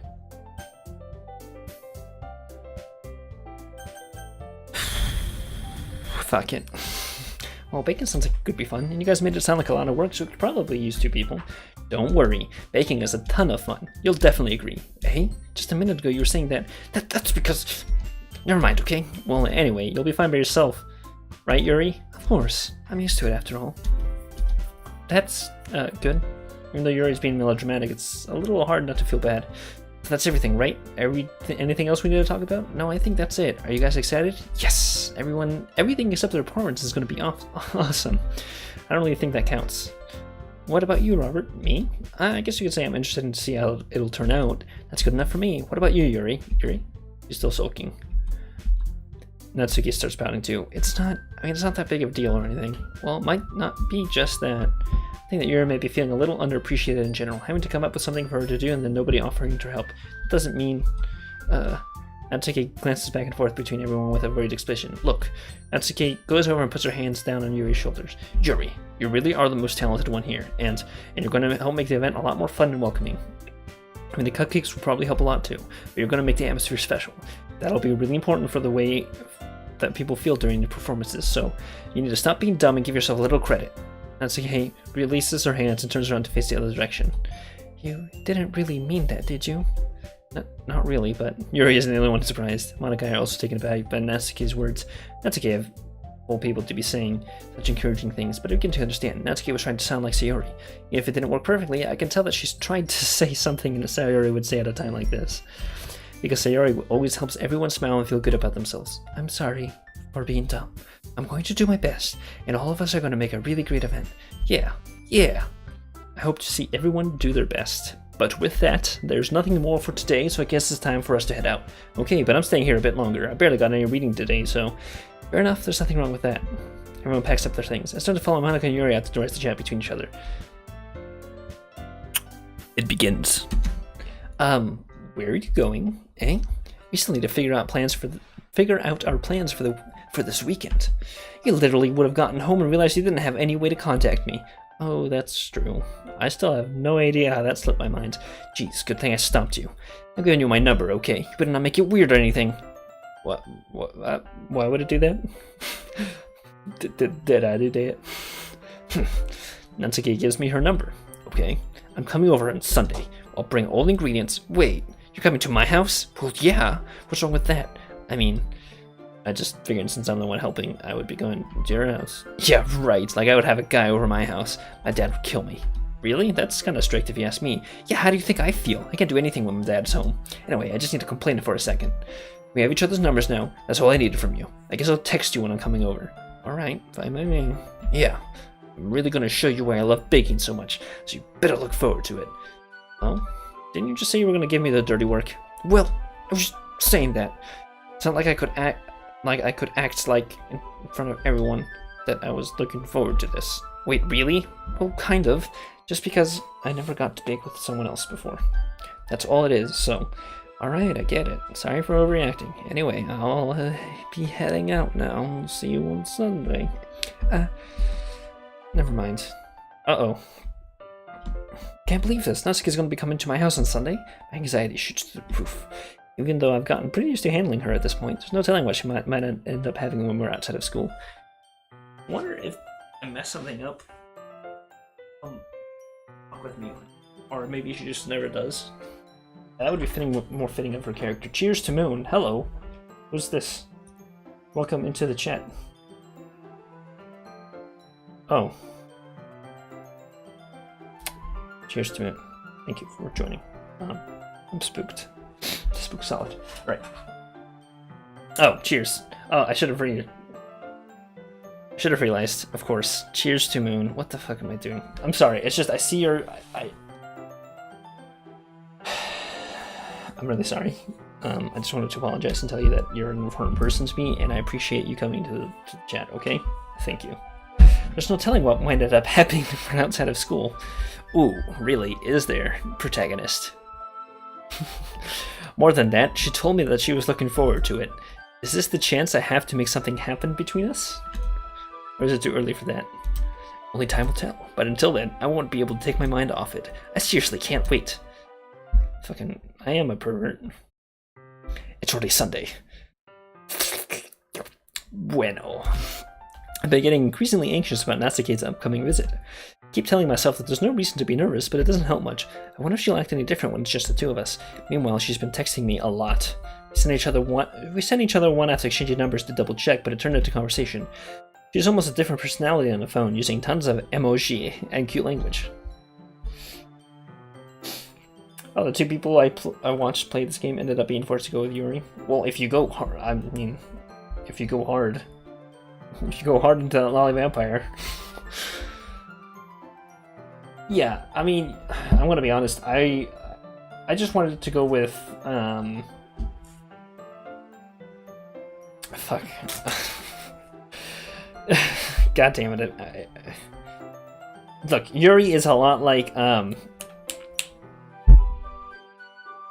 Wow, did I seriously forget her name? Hanako from Kanto wa Shoujo. And so I can definitely see, I mean, if you've got the same care, come on. So I can see why people would go towards her. And personally, I'd be lying to say if that's not like that's not what would normally be my first choice. But I decided to just do Natsuki because, yeah. Just because I have no reason, just because I wanted to do something different. Just also lolly vampires, but that's a different thing. Anyway, she also really liked complaining about things. God damn it, Bingo. But I kind of saw that one coming. But putting Natsuki aside, I haven't heard a thing from Sayori since she left club early the other day. Honestly, Sayori would have probably been my... honestly, they're all kind of top tier, but Sayori would have probably been my first choice, then Yuri, and then Natsuki. Which I realize puts me in the same frame as Duru, because Duru always, Duru is one of my friends. Venko and Cheers, will know him. Duru always goes for that girl next door thing. The childhood friends, and every single visual novel. I don't know if you guys have seen him play anything, any visual novel, or even Stardew Valley. He always goes for that like artsy or next door girl every single fucking time. It's seriously, you can pin down his waifus using just that. Anyway, it's not like we text each other all the time or anything, but I've been worried about her in the back of my mind. Between what Sayori said and what Monika said, is it really okay for me to put Sayori's feelings aside when she might need me? I decide to visit Sayori before Natsuki comes over. Rather than asking, I simply tell her I'm coming over, much like we've done in the past. Once I reach Sayori's house, I knock on the door before entering myself. Again, we used to play so often, we've made it a habit of simply entering each other's houses like we were family. Uh-oh. The house is quiet. I think you might have joined at just the right time, Cheers. Sayori isn't anywhere on the first floor, so I assume she's up in her room. It's already strange of her not to run down and greet me. I head up to her bedroom, where I finally find her. Sayori? Hey, Robert. I sit down in her room. Sayori forces a smile, but it's easy to tell that she's different. Yeah, okay. There's a minute of silence between us. You haven't come over like this in a long time, have you? I guess you're right. It has been a long time. Not much has really changed, has it? Sayori's room is as messy as it's always been. I also recognize the same stuffed animals and wall decorations as she's had for years now. If you came over more often, it wouldn't be such a mess. That's because I end up cleaning it for you. How come you suddenly wanted to come over today? Aren't you supposed to see Natsuki today? Yeah, but... Wait, how did you know that? Sarah had already left by the time we decided that last meeting. Monika told me.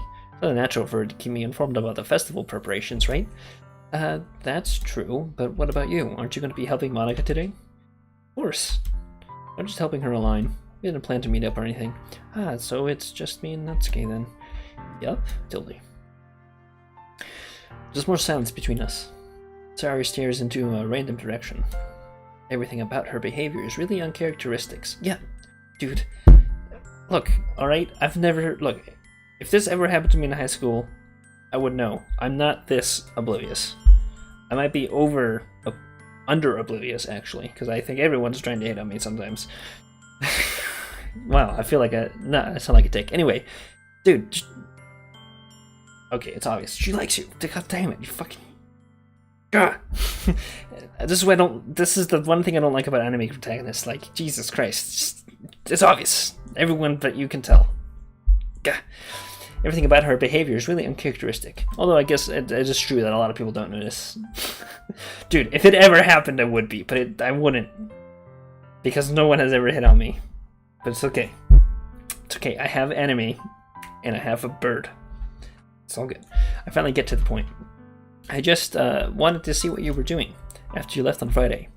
When something's wrong, you can't hide it from me. I know you too well. So, Sayori smiles, shaking her head. That's no good, Robert. Eh? Why can't it just be like it's always been? This is all my fault. If I didn't get so weak and accidentally express my feelings, if I didn't make that stupid mistake, then you wouldn't have been worried about me at all. You wouldn't have come here. You wouldn't have even been thinking about me right now.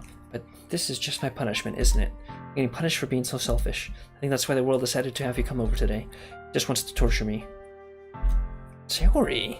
I grab Sayori by the shoulders. What on earth are you saying? Are you listening to yourself right now?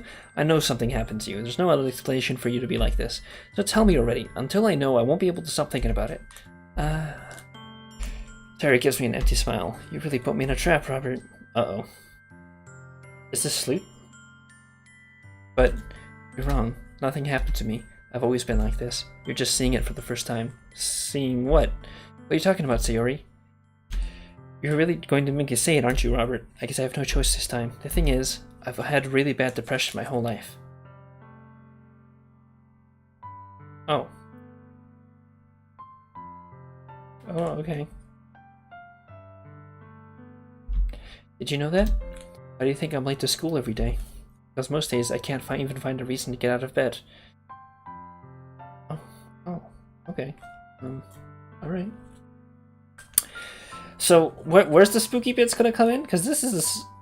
Jesus Christ, this is really good. This is like... I feel like this is like the second VN that you should play after, you know, Tower Shoujo and then this, and then another game, another VN. Holy shit.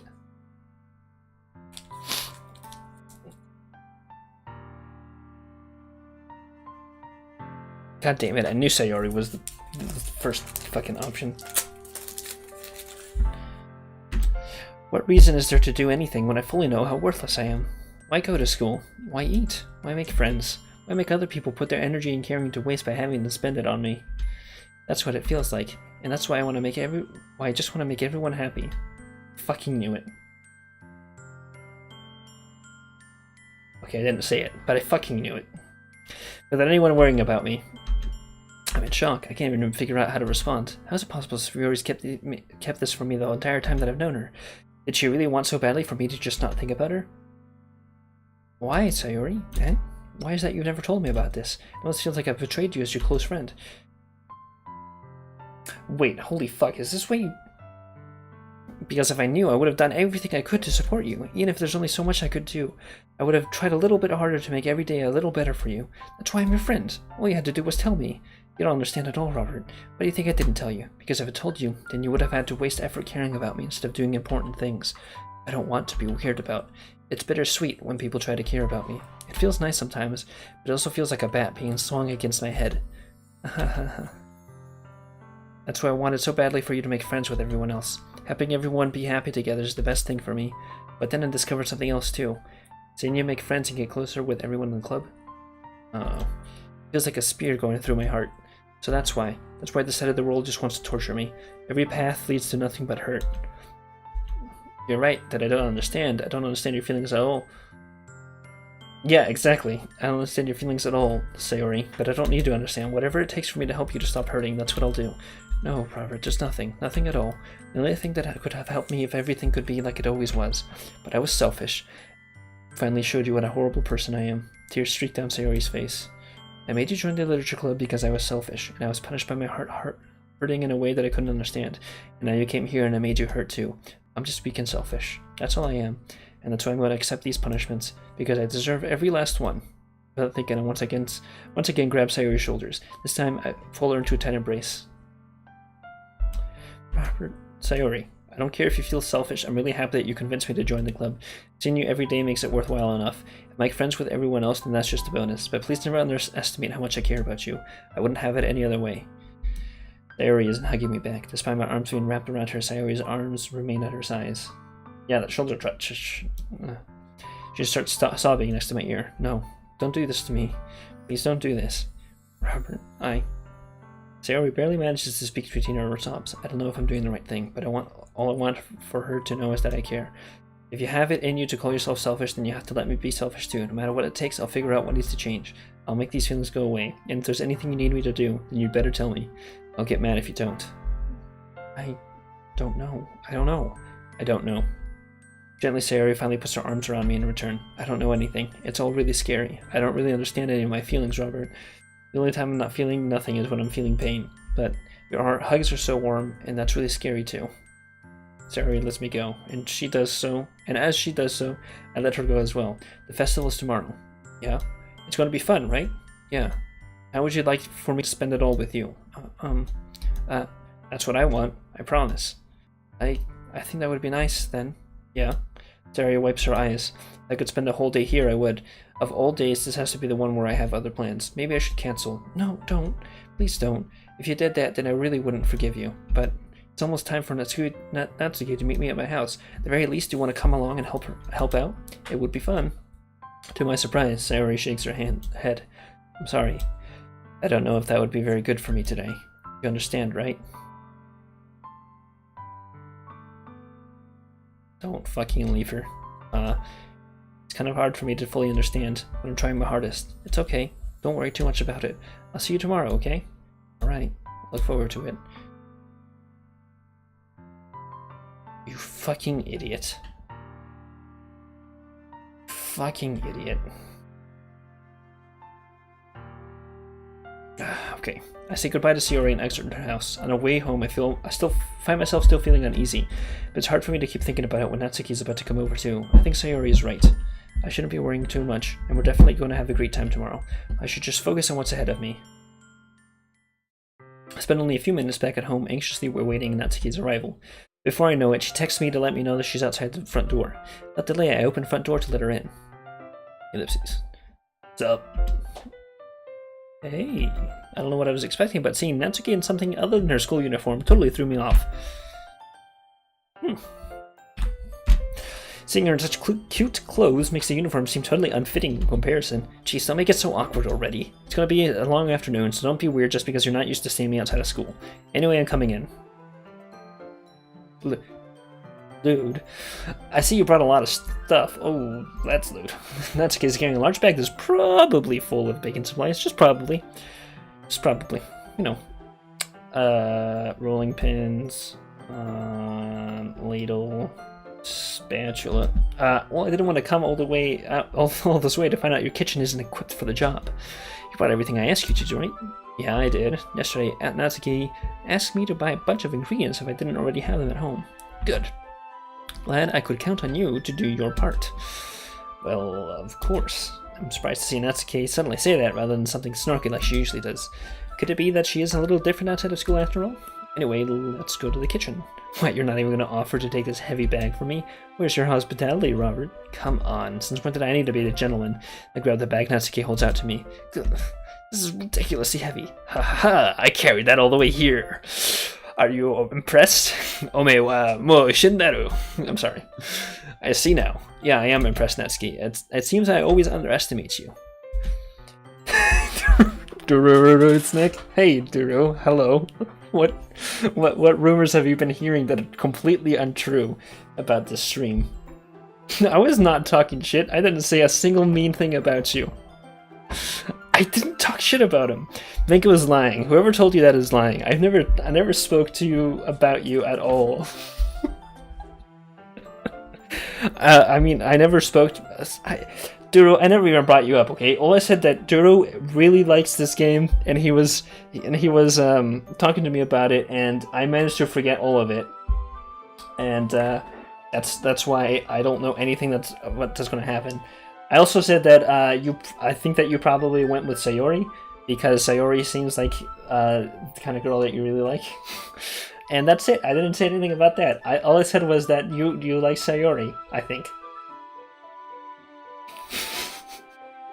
Duro's really upset, guys. Okay, Duro. All I said was you have a very specific type, and I think we all know what it is. Get out of my chat. No, keep watching, but please. Please. I didn't mean to hurt you. Please stay.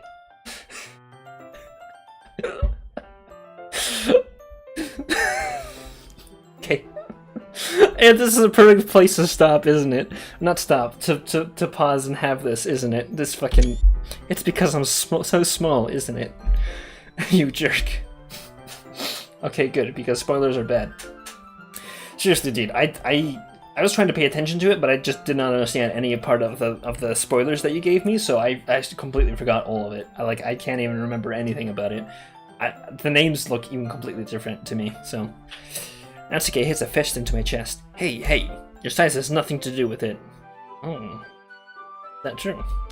Do you really hate being small that much? Hey, it's not like I hate it.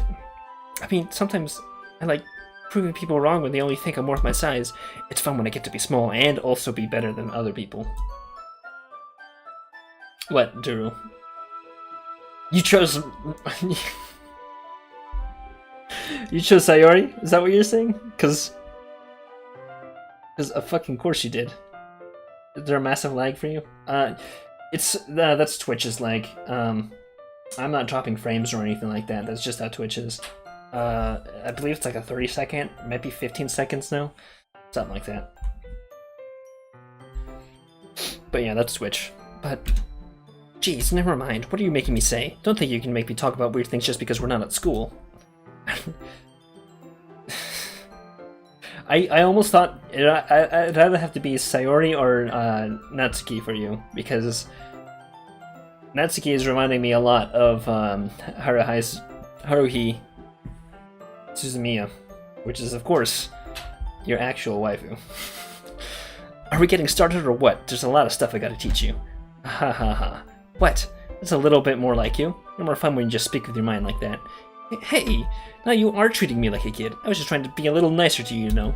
And just because I don't have a mature and sexy figure like Yuri doesn't mean you should treat me like, Natsuki catches her words and her face turns red. Natsuki? Forget it. I didn't say anything. I should apologize. Eh? I appreciate that you were trying to be nicer.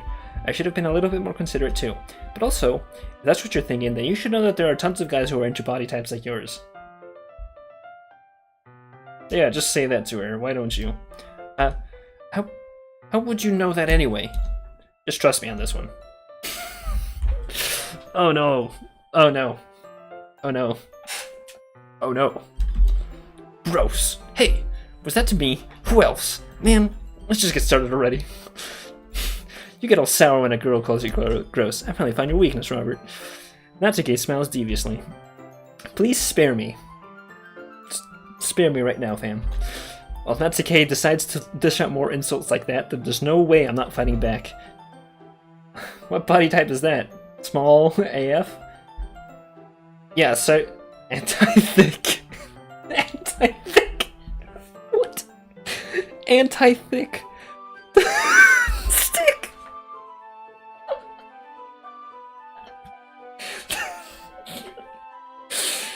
Yeah, that's cheers. Stick. Oh my god. I'm so glad I'm recording the fucking... I'm so glad I record chat now because holy shit. That needs to be recorded. Okay, stick. Yeah, no, it's, I don't know, it's petite, I guess? I don't know. Yeah. Duru. Come on, dude. We hang out a lot. Well, online anyway. Yeah, come on. Duru, I have seen your preferences, and I have to tell you, I can pretty much guess which character you're gonna go for. Anyway, let's continue on with the game, fellas. But she's satisfied enough for now. Finally starting to pull things out of her bag so we can get started. I'm sorry, that stick comment, oh my god. Before long, the whole kitchen is a mess. Spoons, dirty bowls, flour, spilled fluid. And plastic bags are strewn about every countertop. The mixer isn't big enough to make all the batter at once, so we've had to do it several times. Meanwhile, Natsuki is babysitting all of my movements to make sure I don't mess up her precious baking. Robert, where did you put the food coloring? The batter's going in the oven soon, and so I need to fill the trays. I think it's still in the bag next to the table. What are you using it for? To color the batter, of course. Making each tray a different color. That way, even if flavors aren't different, everyone can still pick their favorite. Oh, that's a cute idea. Are we doing anything like that with the icing? Do you want to? You're asking me? I don't really have a preference, so... Come on, you're not putting any heart into this at all. Can't you at least try to have more fun? I'm having fun. There's a 3-minute lag? I don't know, man. I'm not dropping frames. My kilobytes per second rendering is going fine. I don't know, man. Maybe it's on your end? Is there a lag for anyone else? I've got pure green on my screen. All my check marks are marked. All of my symptoms are go. How are you that in the past?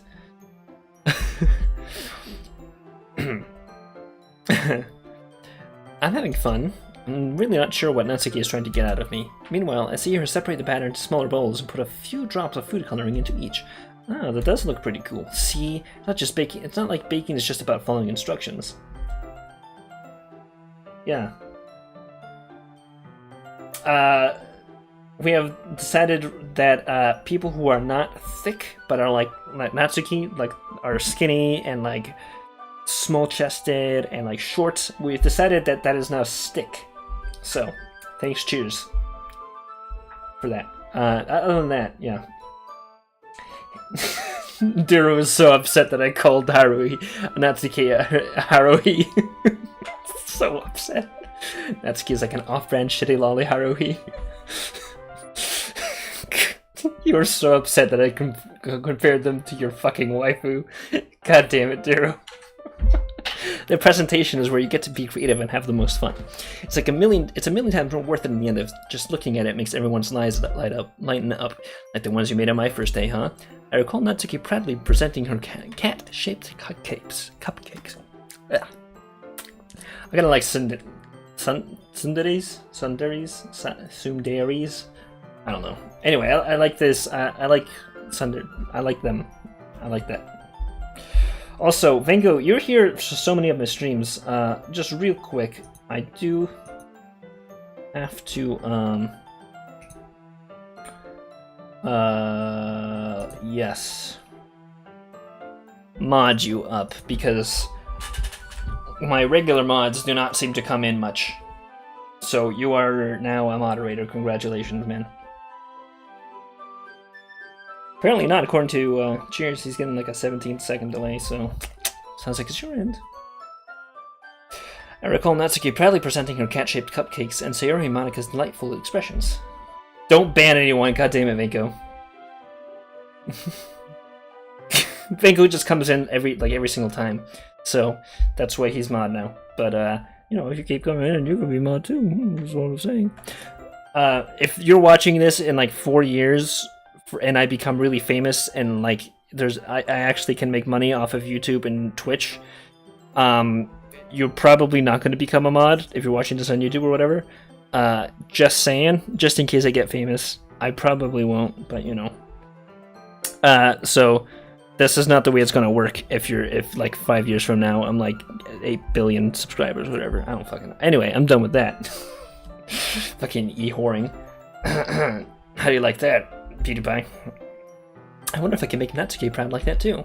Yeah, maybe I will use the food coloring then. Sounds like you're starting to understand. Just make sure you completely finish mixing the icing before you mess with food coloring. Yeah, it's getting there. We were using... You gotta get on it now. It's like investing. Dairies. How do you say it, Duro? I've said it 4 different ways, and every single one of them is wrong, apparently, according to different people.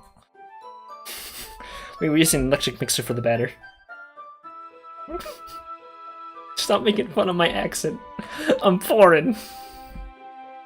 We were using the electric mixer for the batter, so I got stuck with a whisk and a huge bowl for the icing. Tsundere. Tsundere. Tsundere? Tsundere? Tsundere? I don't know. I feel like I have to kind of accent it because I can't just say it with my regular voice. Tsundere? You're from Arizona. I'm also from South America, shitlord. Fucking check your privilege. I'm a foreigner. Zoom zoom. Arizona. Yes. Eh? This icing is still all lumpy. Are you even trying? Not really, honestly. Well, yeah, it's just it'll just take a little longer. Jeez, I'll be here all night if you do it like that. Here, look. Natsuki grabs the whisk from me and uses her other hand to tilt the bowl back. Uh-oh. Yeah, I was born under America. Fucking hell. It's South America. It's just the southern part of it. America's a continent. Drew and I are the most foreign here. Excuse me. Rude. You really need to beat the crap out of it. In a few seconds, the consistency of the icing has already improved. See? As if to emphasize, Natsuki sticks a finger in the icing and pops it in her mouth. I reluctantly start to do the same. God damn it, don't do it. Hey! Natsuki suddenly grabs my wrist. I don't want your gross fingers in my icing. Your icing, huh? Are you forgetting who did all the work? So to fight back, trying to inch my finger towards the bowl. Don't make me beat the crap out of you next. I'd like to see you try. I push harder, just enough for my finger to reach the icing. I triumphantly scoop some with my finger just as Natsuki tugs with all her might. Ah! The force of Natsuki pulling causes me to stumble, making her stumble and turn. Gross! You got it on my face! Whose fault is that? I was about to say. Fucking cheers. God damn it. Good timing. There's a big glob of icing on Natsuki's cheek. Oh no. Oh no. Then she tries to reach it with her tongue. But it's too far away. Oh, it's too far away. Oh, how unfortunate. Whoa, lads. Jeez, you know what? Take this. Natsuki instead wipes it off with her finger before shoving her finger toward my own face. Is there a term for this? I'm pretty sure you can find that on Urban Dictionary. You wish... I'm faster. I grab her wrist with my hand before it reaches my face. Natsuki tries to use her other hand to fight back, but I grab that one as well. Uh-oh. Uh-oh.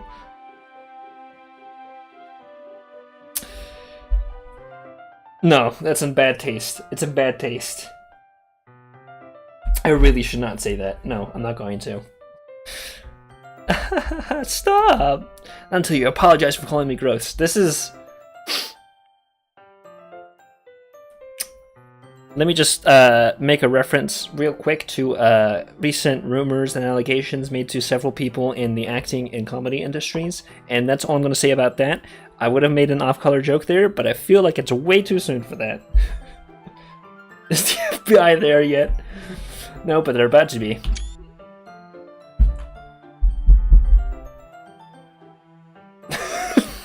It's not until you apologize for calling me gross.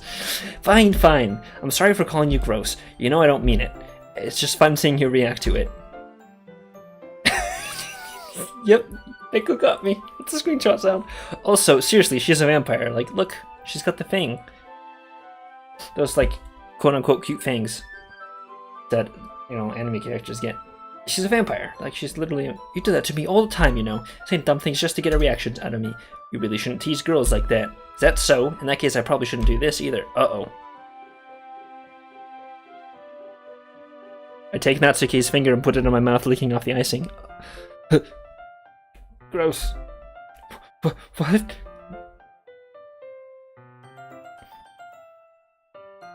Guys, I'm really uncomfortable now. Before it was all funny, but now this is too far. I think we might be reaching... Did you seriously just... Natsuki is so surprised that she can't even figure out how to get mad at me. Her face is entirely red. Oh, Vern, you really shouldn't do that kind of things with girls unless you really like them.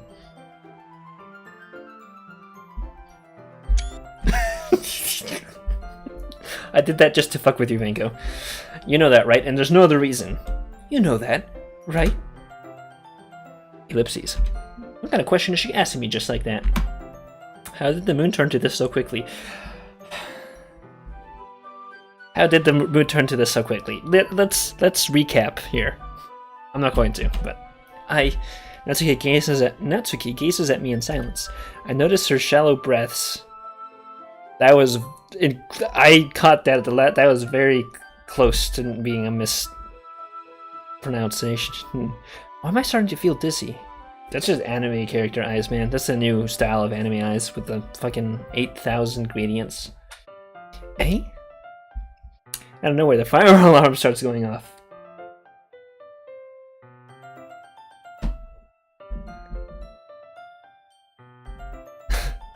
Natsuki rushes over to the oven. Is something burning? I thought you didn't put the cupcakes in yet. No wonder. You have a dirty tray in here, dummy. How could you make a mistake like that? You gotta check before turning the oven on. Don't blame me for your mistakes. Is that the fire alarm? It's the FBI. Uh-oh. Is that actually the... Hold on, guys. I think I heard a knock on my door.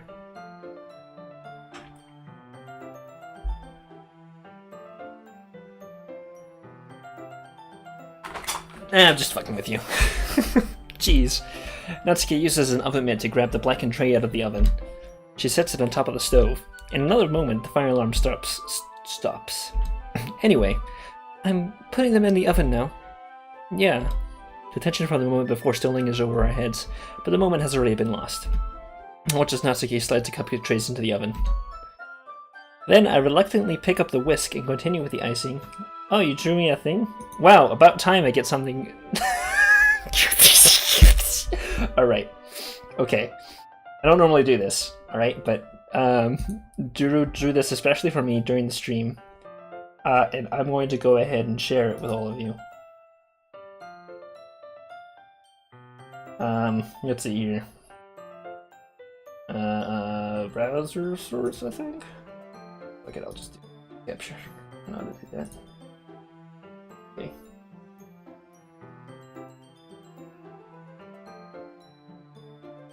Okay, alright, real quick here, just so you can see it.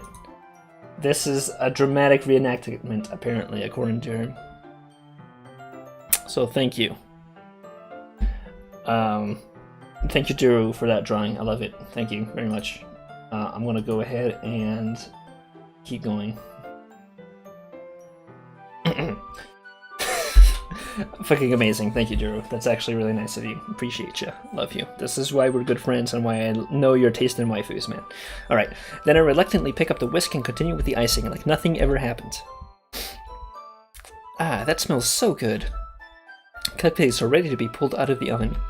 As soon as Natsuki opens the oven door, a blast of sweet-smelling warm air fills the room.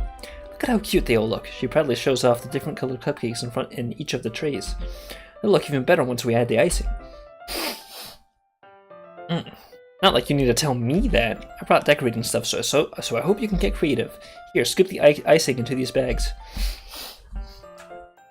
Oh, I know this. This is the, I don't remember the name for them, but I know what these are. I've used one of these before. I have these nozzles that will make it look nice and fluffy. This one can't even make flowers. We probably won't be using it this time, though. What's this one for? I pick up one of the nozzles that has a much thinner tip than the others. That one's really thin, so you can make it to use stripes or other patterns. But you can also use it to write stuff on a cake, like happy birthday or whatever. Oh, I see. That gives me an idea, actually. Eh? Well, it's a literature event, right? We could make it more literature-themed by writing a different word on each of the cupcakes. We don't have to see people choose their cupcake based on a word they like.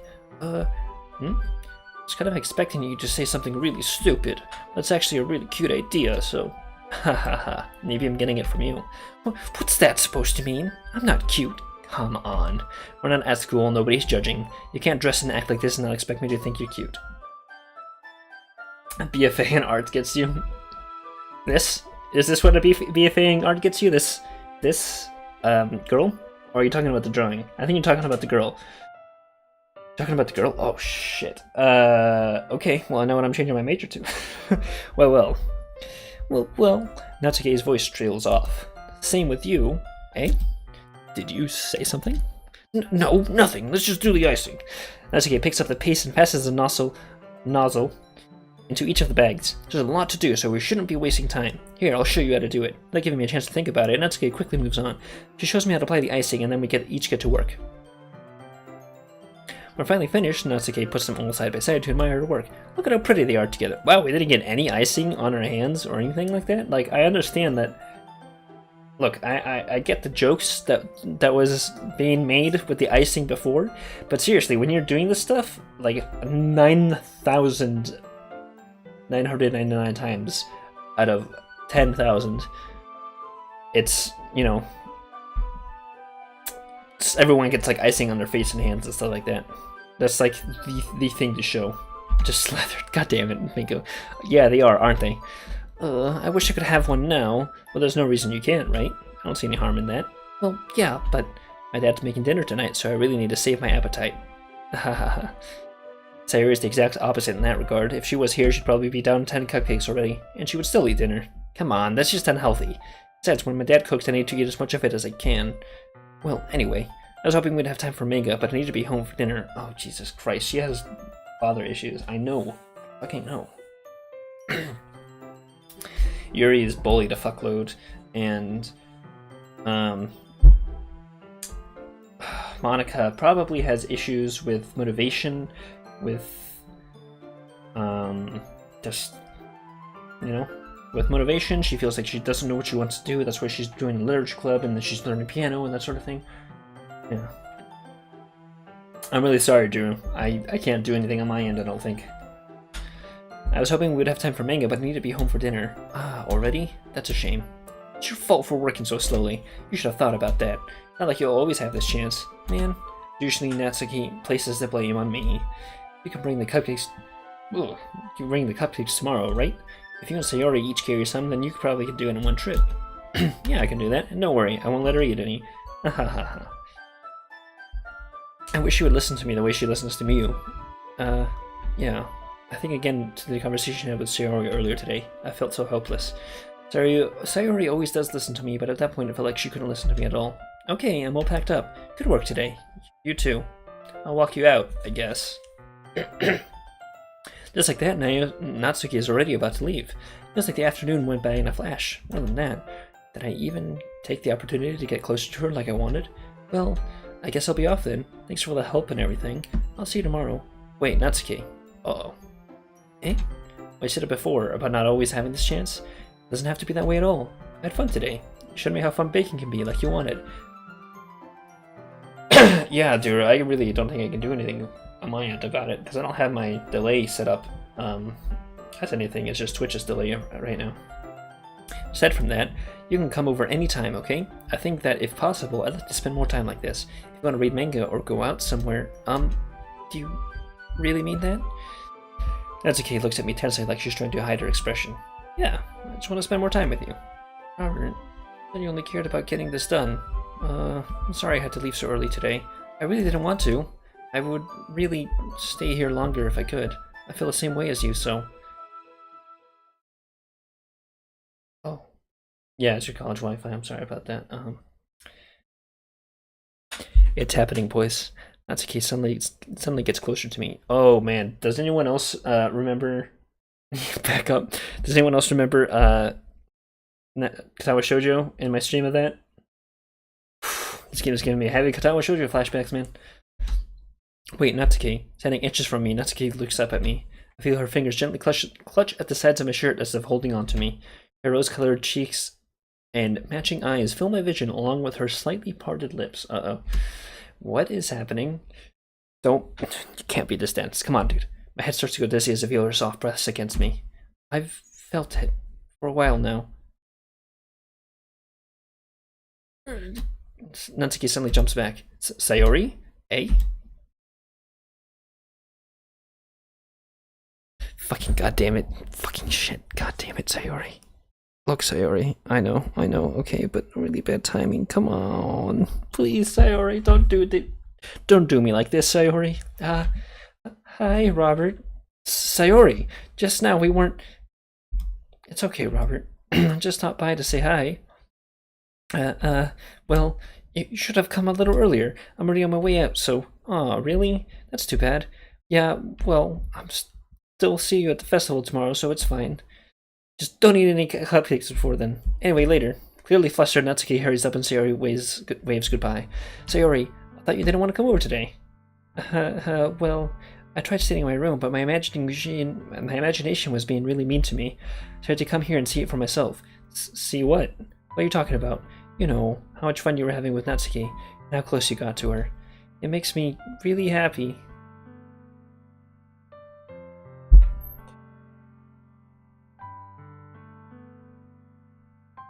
Please don't be a dumb shit and actually explain it like a regular person. Just be like, hey, Natsuki was coming on to me. Or lie. Or just fucking lie. Just say, Natsuki was coming on to me. You know that we're still friends. And we're gonna be friends for a long time. And... Well, I mean, he doesn't even... I mean, my character in this game doesn't even know that she's actually has a crush on him, so... Man, at the same time as making me feel feelings in this game, I also always get pissed off in these anime games because the protagonists are dumb as shit. It makes me really happy that you've made such good friends. That's all that matters to me. Tears start to fall down Sayori's face. God damn it. This is now giving me Your Lie in April flashbacks too, which is even worse. That's all that matters to me. Why am I feeling this way, Robert? I'm supposed to be happy for you. Why does it feel like my heart is splitting in half? It hurts so much. Everything hurts so much. This would be so much better if I could just disappear. Don't say that. Yeah, Sayori, don't say that. It's true, Robert. If I wasn't here, then you wouldn't have to waste your sympathy on me. You wouldn't have to put up with me being selfish. Monica was right. I should just... Monica? Monica was right about what? Sayori, what I said before is true. I'm not going to let this continue. Caring about you like this isn't a burden your mind is making it out to be. It's something that makes me happy. It's something that I wouldn't trade for anything else. So even if it takes an entire lifetime, I'm going to be by your side until you don't feel any more pain. But... Sayori looks away. I put a hand on her shoulder to reassure her. I'm scared, Robert. I'm really scared. What are you scared of, Sayori? I'm scared that I might like you more than you might like me. Sayori, it's true, isn't it? I was weak and started to like you too much. I did this to myself. Robert, I like you so much I want to die. That's how I feel. Yeah, that's kind of how I figured. Oh no. And that's enough, Sayori. I don't want you to hurt anymore. I slide my hand down Sayori's arm and squeeze her hand in my own. Do you remember how I said I always know what's best for you? Do you still believe me? No, goddammit, no. Where does he, Sayori nods. Ugh. And if you don't understand all of your own feelings, I know what you need the most right now, and that's what I'm going to give to you.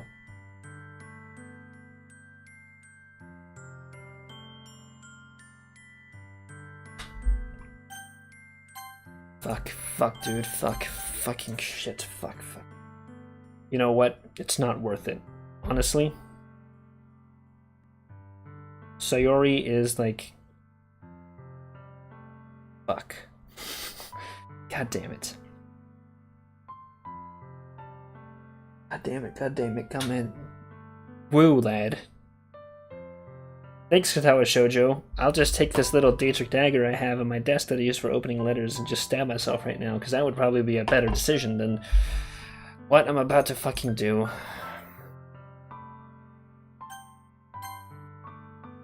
I love you. Okay? Those are my true feelings.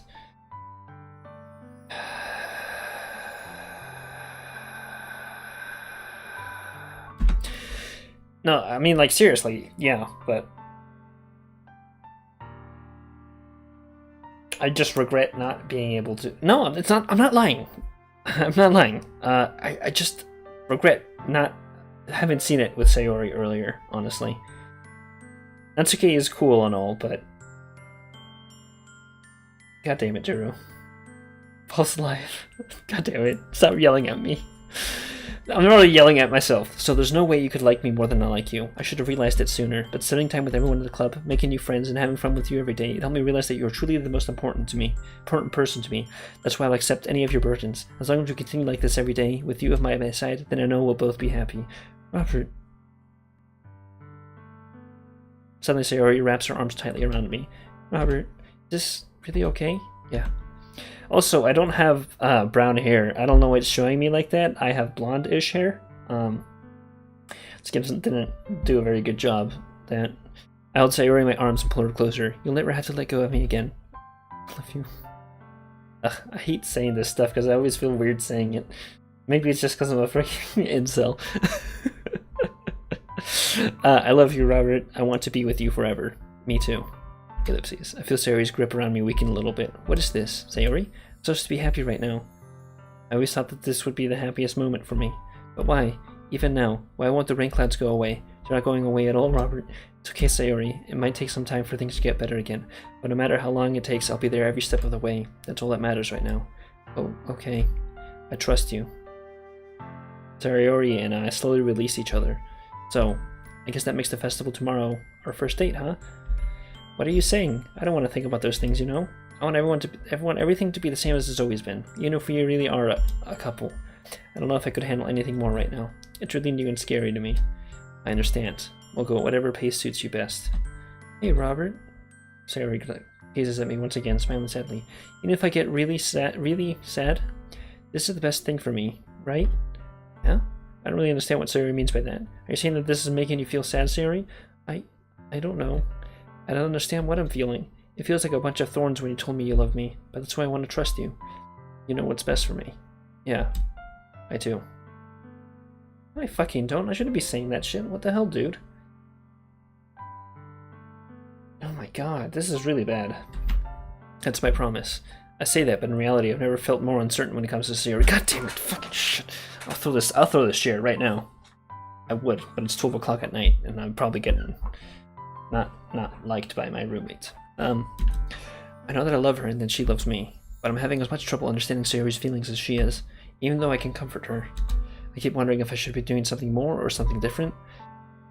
I know these thoughts will continue to plague me until things are back to the way they were. Is that what Sayori meant by not wanting anything to change? I don't know. But no, I'll give it everything I've got. Sayori is the most important person to me, and I'll do whatever it takes to have a happy future with her. Please don't just end. Okay. It's the day of the festival. Of all days, I expected this to be the one where I'd be walking to school with Sayori, but Sayori isn't answering her phone. I swear to God, if you pull it. I considered going to her house to wake her up, but decided that's a little too much. Meanwhile, the preparations for the event should be nearly complete. I managed to carry all the cupcakes myself by carefully stacking 2 trays. Natsuki is already texting up a storm, but I can't respond thanks to my hands being full. Funnily enough, I probably feel the same way as Natsuki about the event. I'm more excited for it to be over so I can spend time with Sayori and Natsuki at the festival. But knowing Monika, I'm sure the event will be great too. Robert! You're the first one here. Thanks for being early. That's funny, I thought at least Yuri would be here by now. Monika is placing little booklets on each of the desks in the classroom. It must be the one she prepared that has all the poems we were performing. In the end, I found a random poem online that I thought Monica would like and submitted it. Me too, thanks. So that's the one I'll be performing. I'm surprised you didn't bring Sayori with you. Yeah, she overslept again. That dummy. I think on days to support me, she'd try a little harder. I say that, but I suddenly remember what Sayori told me yesterday, and suddenly feel awful knowing it's not nearly that simple for her. I only said it because it's the way I'm used to thinking, but maybe I should have gone to wake her up after all. Ha ha ha. You should take a little more responsibility for her, Robert. I mean, especially after your exchange with her yesterday. You know, left her hanging this morning, you know? Exchange? Monica, you know about that? Of course I do. I'm the club president, after all. But I stammer, embarrassed. Did Sarah really tell her about it that quickly? That we're a couple now? I didn't really plan on bringing it up with anyone yet. Jeez, you don't know the full story at all, so don't worry. I probably know a lot more than you think. Eh? Monica is being as friendly as usual. But for some reason, I felt a chill down my spine after hearing that. I feel the same way. Also, there's still no music. Hey, do you want to check out the pamphlets? They came out really nice. Yeah. Sure. I grabbed one of the pamphlets laid out on the desks. Oh, yeah. Excuse me. Sorry. Oh, yeah, they really did. Something like this will definitely help people take the club a bit more seriously. Do her legs look a little off to you?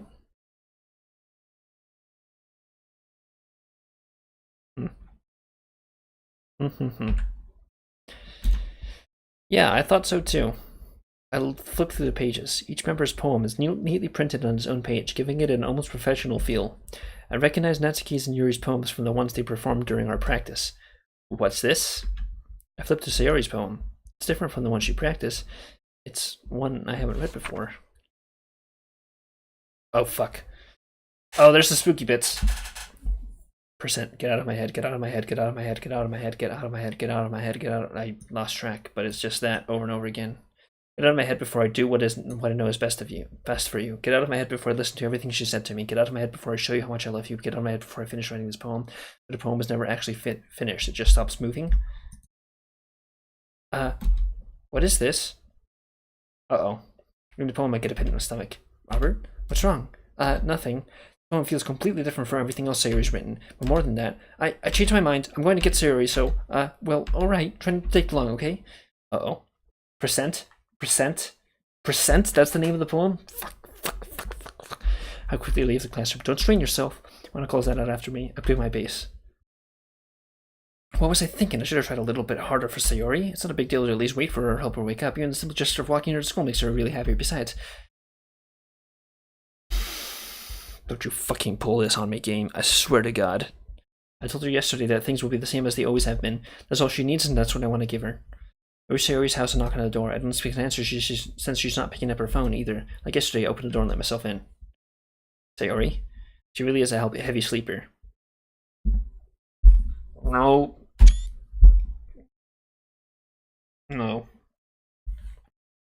No. I swallow. I can't believe I ended up doing this after all. No. Don't pull it. Don't you pull this on me, game. Don't you pull this fucking shit on me. No, this is fucking bullshit. Don't pull it on me. Waking her up in her own house. That really is something that a boyfriend would do, isn't it? Oh, I'm getting upset. In any case, it just feels right. Outside Sayori's room, I knock on her door. Don't fucking do it. Don't fucking do it. Don't fucking do it. Don't fucking do it. Sayori, wake up, dummy. There's no response. Don't fucking do it. This is not okay. Bad touch. No stranger danger. I really didn't want to have to enter a room like this. Isn't it kind of a breach of privacy? Told you to do it, but it really leaves me no choice. Gently open the door. What's that? Jesus Christ. This is a bad idea. I regret doing this now.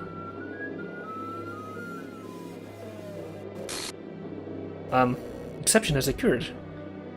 Should I expect that text for details? Okay. Ellipses? What the hell? What the hell?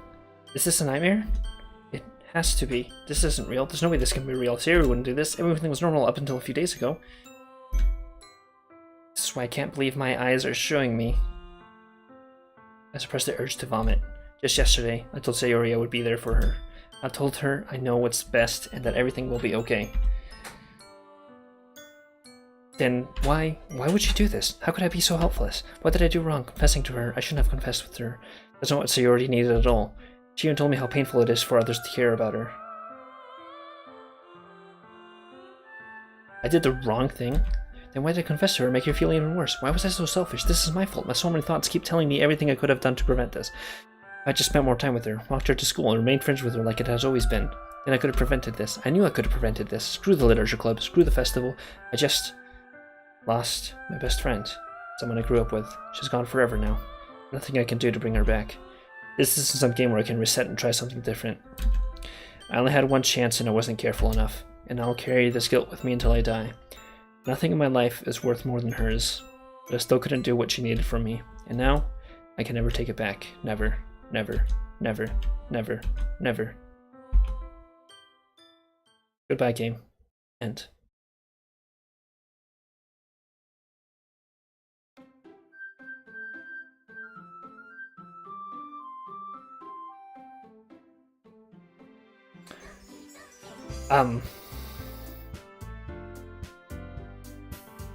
Well, this has been 3 hours and 15 minutes of stream.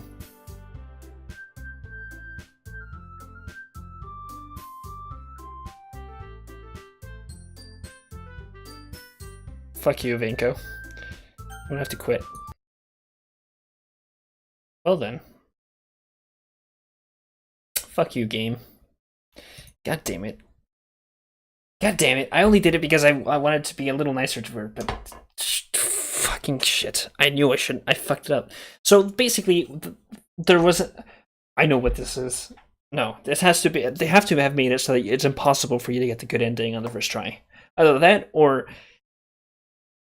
I really fucked up, and I'm blaming the game for my own shit. Well... That's not the end, guys, but I do need to end here for my own sanity. I regret many things. Oh, I know we're nowhere near the end, guys. It's, yeah. But... Oh, Jesus Christ. Okay, so that was the first part of Doki Doki Literature Club. Great. Thanks, game. Alright guys, so I'm going to end it here for the night because it's 12 o'clock and I need to sleep. But I'd like to thank you all so much for watching, and thanks Vanko for having me play this piece of shit game. Fuck you, Vanko. I love you and I hate you at the same time. And yeah, I fucking knew this was going to be a good game. I saw it coming, but thanks. So I'm going to go and hang out and chat for like a good maybe 15 minutes. Or something like that, and then I'm going to go to bed. Thanks everyone for watching, and as always, you know where to reach me. Steam, Discord, Twitter, blah blah blah blah. Fuck you, Vanko. No, thanks man. You guys all have a good night, and we'll play this game again very soon. Bye bye for now.